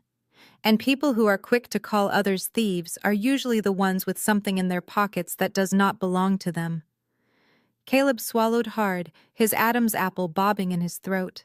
He looked at the folder, then back at me. "What is this?" he whispered, his voice trembling. "What are you doing, Aaliyah?" "I am doing what you asked me to do," I replied coldly. "I am showing you the real world." "Go ahead. Open it. Pick it up, Dr. Sterling. Let us see who the real disgrace in this room actually is." He hesitated. His hand shook as he reached out. His fingers brushed the leather. He looked like a man being asked to stick his hand into a fire. Beside him, Dr. Lewis was hyperventilating, clutching his chest as if he were having a heart attack, but Caleb was too focused on his own destruction to notice. He flipped open the cover. The first page was not a partnership agreement, it was not a contract. It was a bank statement from a shell company in the Cayman Islands. Caleb's eyes widened. He flipped the page. A purchase order for spinal implants that never existed. He flipped again. A credit card bill showing a $45,000 charge for a diamond engagement ring, paid for with hospital funds. "You accused me of shoplifting a watch because I was wearing a hoodie," I said, my voice dropping to a dangerous whisper. Yet here you are standing in a $4,000 suit, having stolen $1.5 million from the very hospital you claim to rule. You are not a king, Caleb. You are a common criminal, and you are not even a good one. You left a trail so wide a child could follow it. Did you really think you could walk into my house, into my company, and sell me a lie when I have been watching every move you make for 2 years? The papers slipped from his numb fingers, scattering across the table like autumn leaves. He looked up at me, and for the first time I saw the arrogance completely extinguished. There was nothing left but naked terror. He realized then that he wasn't looking at his sister-in-law. He was looking at his judge. Dr. Lewis scrambled to pick up the sheets that had fallen from Caleb's trembling hands. He held them up to the blinding light of the window, his eyes scanning the columns of numbers with the frantic speed of a rat trapped in a maze. As he read, the color drained from his face so completely that he looked translucent. He was not just looking at numbers. He was looking at the end of his career. He was looking at the bankruptcy of St. Luke Hospital. He dropped the papers as if they were burning his skin and looked at his star surgeon with pure, unadulterated hatred. "You idiot, Lewis," whispered his voice, strangling in his throat. "You absolute catastrophic fool. You did not just steal. You left a paper trail a mile wide. You billed for patients who are dead. You ordered equipment that does not exist. Do you have any idea what you have done? This is not just a lawsuit, Sterling. This is federal prison. I did not let them bicker." I leaned back in my chair, crossing my arms over the white suit. I picked up my own copy of the summary sheet and began to read aloud. My voice was calm, steady, and relentless. It was the voice of the algorithm delivering a verdict. Item 1, I stated clearly, my eyes locked on Caleb's pale face. Systemic insurance fraud. You billed Blue Cross and Medicare for 300 hours of operating room time on dates when you were actually vacationing in the Bahamas with my sister. We have the flight manifest cross-referenced with the hospital billing logs. You were sipping Mai Tais while claiming to be performing laminectomies. Caleb opened his mouth to speak, but no sound came out. I turned the page, the sound crisp and loud in the silent room. Item 2, procurement fraud. You authorized the purchase of 500 titanium spinal cages from a company called Nexus Surgical, a company that does not exist.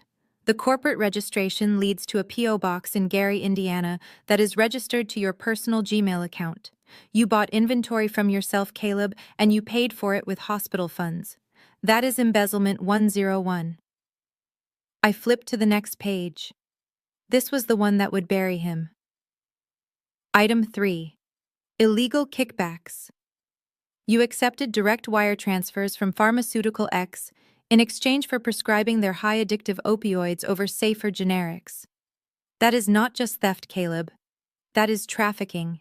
That is endangering human lives for profit.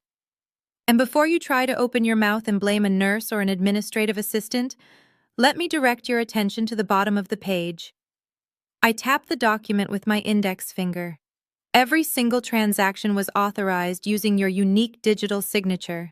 Every login came from the static IP address of the computer in your private office at the hospital. We have the timestamps. We have the keystroke logs. We know it was you. We know you typed the passwords. We know you hit enter. You thought you were invisible because you were deleting emails. You forgot that on a network I designed, nothing is ever truly deleted. It is just archived for people like me to find. You built your entire life on a foundation of lies, and I just pulled the bottom brick. The transformation in Caleb was immediate and ugly. It was like watching a wax figure melt under a high-intensity heat lamp. The composure, the posture, the practiced tilt of the chin, all of it evaporated in seconds, leaving behind a sweating, trembling mess of a man. He backed away from the table, shaking his head violently, as if he could physically shake the truth out of the air. His eyes darted around the room, looking for an exit, looking for an ally, looking for anything other than the facts staring him in the face. He pointed a shaking finger at me. His voice, which had been so smooth and commanding just minutes ago, pitched up into a hysterical shriek. "This is a lie," he screamed. "This is a setup. It is a glitch. Your system is broken. Everyone knows computers make mistakes. You hacked the logs. You changed the data because you hate me. That is what this is, isn't it? It is personal. He turned to Dr. Lewis, grabbing the older man by the lapels of his jacket, shaking him. Arthur, listen to me. She is crazy. She is vindictive. She is doing this because I embarrassed her at the mall. She is doing this because she is jealous that Jasmine is marrying a doctor and she is a spinster. She planted this evidence. She falsified the records to frame me. You cannot believe her. She is just a bitter, angry woman with a computer. He spun back to face me, his face blotchy and red with rage. You think you are so smart, Aaliyah. You think you can destroy me with a spreadsheet. But no one will believe you. I am a respected surgeon. I save lives. You are just a coder. You are a nobody who got lucky. This is a vendetta. It is a pathetic attempt to get back at me for rejecting your family. You are petty, and you are sad. I listened to his tirade without flinching. I let him scream until his voice grew hoarse and his breath came in ragged gasps. I let him expend all his energy trying to fight gravity. When he finally stopped panting and glaring at me, waiting for me to scream back, I simply smiled. It was a cold, terrifyingly empty smile.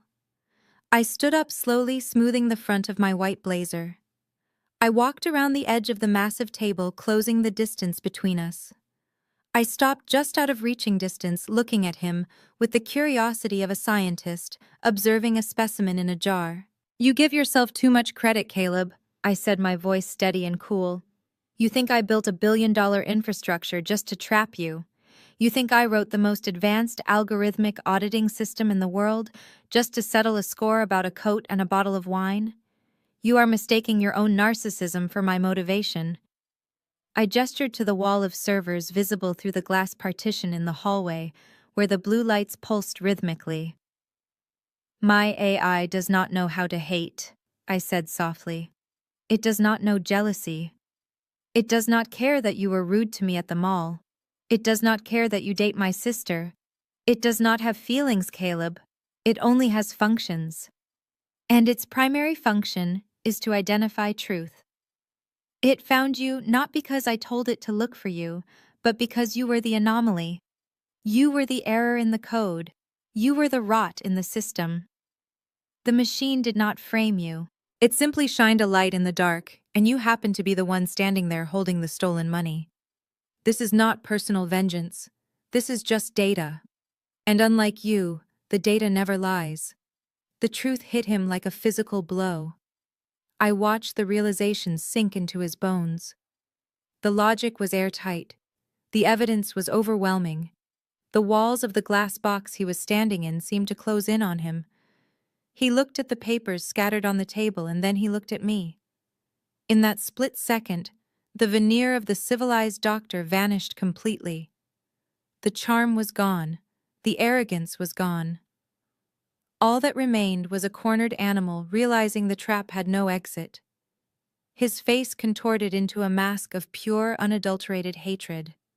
His eyes, which had once looked at me with such disdain, now burned with a murderous light. You think you can do this to me? He growled, a low sound that vibrated in his chest. You think you can take everything I built? You are nothing. You are dirt. He moved before I could blink. It was a desperate, clumsy lunge. He scrambled around the edge of the mahogany table, his hands reaching out not to shake mine, but to strangle me. He wanted to hurt me. He wanted to silence the source of his destruction physically, because he could no longer do it intellectually. Dr. Lewis screamed a high-pitched sound of terror, but I did not move. I did not flinch. I did not even raise a hand to defend myself. I knew something Caleb did not. I knew I was never alone. Two shadows detached themselves from the wall near the door. They moved with a speed and precision that made Caleb look like he was moving in slow motion. Before his fingers could get within a foot of my white blazer, he was intercepted. A heavy hand clamped onto his shoulder, and another swept his legs out from under him. Momentum did the rest. Caleb hit the floor with a bone-jarring thud that shook the room. The expensive Italian wool of his suit scraped against the carpet as he was pinned face down. His arm was twisted behind his back in a professional lock that immobilized him instantly. The air left his lungs in a painful whoosh, but he did not stop fighting. He thrashed against the weight of the security officers, kicking his legs like a petulant child throwing a tantrum. "Get off me!" he screamed, his voice muffled by the carpet before he turned his head to glare up at me. "You bitch! You vindictive, miserable bitch! You planned this! You are jealous of me! You are jealous of us! You cannot stand that I chose Jasmine! You cannot stand that we are happy!" He spat the words out, saliva flying from his lips, landing on the polished shoes of the guard holding him down. "Jasmine is going to kill you for this," he howled, his voice cracking with hysteria. "She will never forgive you. She will make sure you rot. You are trying to ruin her life because you have no life of your own. You are a sad, lonely spinster with a computer, and you're trying to drag us down into the gutter with you. But it won't work. I am Caleb Sterling. I am a god in this city. You cannot touch me." I stood over him, looking down at the man who had terrified my family with his status. From this angle, he looked incredibly small. He looked pathetic. He was ranting about jealousy and love while facing federal indictment. He was still clinging to the delusion that his social standing mattered in a room governed by law. I signaled to the guards. "Get him up," I said quietly. "The police are waiting in the lobby." They hauled him to his feet. His hair was disheveled, his tie was crooked, and his face was purple with rage. He was still screaming, still cursing, still invoking my sister's name as if it were a magic spell that could save him. But the magic was gone. The show was over. And as they dragged him toward the door, kicking and screaming, I felt absolutely nothing but the cold, clean satisfaction of a job well done. The heavy oak doors swung open one final time. This was not private security. 2 agents wearing navy windbreakers with federal badges on their belts stepped into the room. They moved with the quiet efficiency of men who did this every day. They walked straight to Caleb, who was still panting in the grip of my guards. One agent pulled out a pair of steel handcuffs.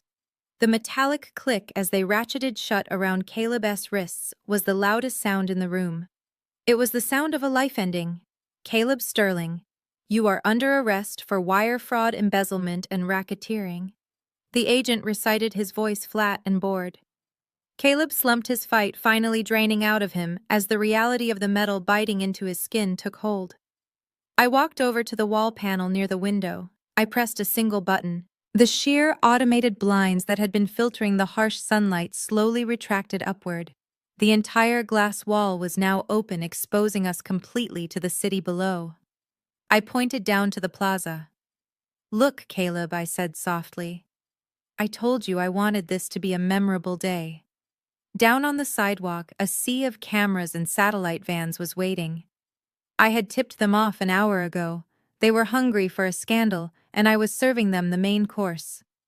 As the agents marched him toward the door, I watched his eyes widen in horror as he looked down. He realized his walk of shame was not just ending in a cell. It was going to be the lead story on the 6 o'clock news, and he was the star. It did not take long for the vultures to pick up the scent. Once the news helicopters broadcast the footage of Caleb being led out of Vanguard Tower in handcuffs, the secret of my address was splashed across every local blog. My parents drove straight to the Pinnacle, their car screeching to a halt at the gate. They marched up to the security booth, demanding to see their daughter, shouting that they were the parents of the CEO. But for the first time in their lives, their entitlement hit a solid wall. My head of security, Marcus, simply crossed his arms and told them I was unavailable. They were not let up. They were told to wait in the lobby like delivery drivers. And wait, they did. For 3 agonizing hours, they sat on the stiff designer sofas, ignored by the wealthy residents walking their poodles. When I finally decided to descend from the penthouse, the elevator doors opened to a scene of absolute desperation. My mother, Beatrice, launched herself at me before I could even step off the marble floor. Her mascara was running down her face in dark, jagged streaks, and her hair was wild. She did not hug me. She did not ask how I was. She grabbed my arm, her grip desperate and shaking, digging her nails into my suit. "You have to stop this, Aaliyah," she wailed, her voice echoing off the high ceilings, causing the concierge to look up. "You have the power now. We saw the news. You have the money. Call the police and tell them it was a misunderstanding. Buy the judge. Get the best lawyers in the city. You have to get him out immediately. Not for him, but for us. Think of the scandal, Aaliyah. Think of our reputation in the community. Everyone is talking. Our neighbors are laughing at us. You cannot let your sister's fiancé go to prison like a common thug. You have to use your influence to save the family honor. Fix it. Fix it right now." I looked down at my mother's hand clutching the sleeve of my white suit. I did not feel anger anymore. I only felt a deep, profound pity. They were so small. They were so blind. I gently removed her hand from my arm and took a step back, creating a physical boundary between their hysteria and my reality. "Do you really believe that Father's pension covers the rent on that townhouse in the historic district?" I asked, my voice quiet, but cutting through the lobby like a razor. "You have been living in a fantasy. For the last 5 years, I have been paying your landlord. I set up the anonymous trust that covers your bills. And Jasmine. She thinks she is a fashion icon. She thinks she has an unlimited budget. Who do you think pays off that supplementary credit card every month? It is not Caleb. It is me. I have been funding the very lifestyle you use to mock me. I have been subsidizing the clothes you wear to look down on me." I watched the color drain from their faces as the truth hit them. The arrogance evaporated. "Consider this your notice," I said, cold and final. "As of this moment, the accounts are closed. The cards are canceled. The rent is no longer my problem. You wanted me to leave the family alone. Congratulations. You got your wish. You are on your own." I turned on my heel, and the sound of my stilettos clicking against the marble floor was the only answer I gave them. I walked toward the revolving doors that led to the street, not rushing, not running, but moving with the steady, inevitable pace of time itself. Behind me, I heard the commotion. I heard the desperate scramble of footsteps as they realized I was actually leaving. They followed me out of the warmth of the lobby and into the biting cold of the Chicago winter. The wind hit us the moment we stepped onto the sidewalk. It was a frigid gust that carried snowflakes the size of coins. I stopped by the curb where the long black limousine was idling its exhaust plumbing white clouds into the gray air. My driver Marcus stood by the rear door, his gloved hand resting on the handle, his face impassive and professional. He did not look at the screaming people behind me. He only looked at me, waiting for the command. I turned around one last time. The scene before me was like a Renaissance painting of despair. Jasmine had collapsed onto the icy pavement. The designer dress she was wearing, the one she had bragged about for weeks, now looked ridiculous. It was a garment made for a ballroom, not for begging on a slush-covered sidewalk. The fabric was wet at the hem, and as she shivered violently, the dress seemed to hang on her like a cheap costume. The illusion of glamour was gone. Without the confidence of my money backing her up, she looked small and frail and incredibly ordinary. She was sobbing loudly, her makeup running in dark rivulets down her face, screaming that she was sorry, that she didn't mean it, that she needed me. But the words were carried away by the wind. My parents stood behind her, huddled together against the cold. Without the artificial warmth of the lifestyle I had provided, they looked suddenly ancient. My father, Elijah, who always stood so tall with his chest puffed out in pride, was hunched over his shoulders, shaking. My mother, Beatrice, looked at me with eyes that were no longer judging but terrified. She looked at the luxury car, and then back at the snowy street, and I saw the realization hit her. She saw the future. She saw the bills piling up. She saw the cold house. She saw the end of the masquerade. They were just two old people standing in the snow, realizing they had thrown away the only child who had ever actually loved them. I did not feel a surge of triumph. I did not feel the need to laugh or to gloat. I just felt a heavy weight lift off my chest, a weight I hadn't realized I had been carrying for my entire adult life. It was the weight of their expectations, the weight of their judgment, the weight of buying their love. I reached into my purse and pulled out my sunglasses. The sky was overcast gray and dull, but I put them on anyway. I didn't need them to block the sun. I needed them to create a final barrier. I needed to cover my eyes so they could no longer look into me and take what they wanted. I nodded to Marcus. He pulled the heavy door open. I slid into the back seat, the smell of warm leather enveloping me instantly. It was quiet inside, safe. I pressed the button to roll up the window. As the glass rose, it cut off the sound of Jasmine's wailing. It cut off the sight of my parents shivering in the snow. It turned them into a silent movie, a scene from a life I used to live. As the car pulled away, merging smoothly into the traffic, I leaned back into the seat. A small smile touched my lips. It was not a smile of victory. Victory implies a battle, and I was done fighting. It was a softer smile. It was the smile of a prisoner who walks out of the gates after a long sentence and feels the sun on her face for the first time. The city moved past the window, a blur of lights and motion. I took a deep breath, filling my lungs with the conditioned air. I was alone, and for the first time in my life, I was free. The most profound lesson from this story is that true power often moves in silence. While Aaliyah's family was consumed by the loud illusion of status and wealth, she quietly owned the reality of it. It teaches us that we must never define our worth by the validation of others, nor judge anyone by their appearance. Disrespect often comes from insecurity, but the best revenge is not an argument, it is massive, undeniable success.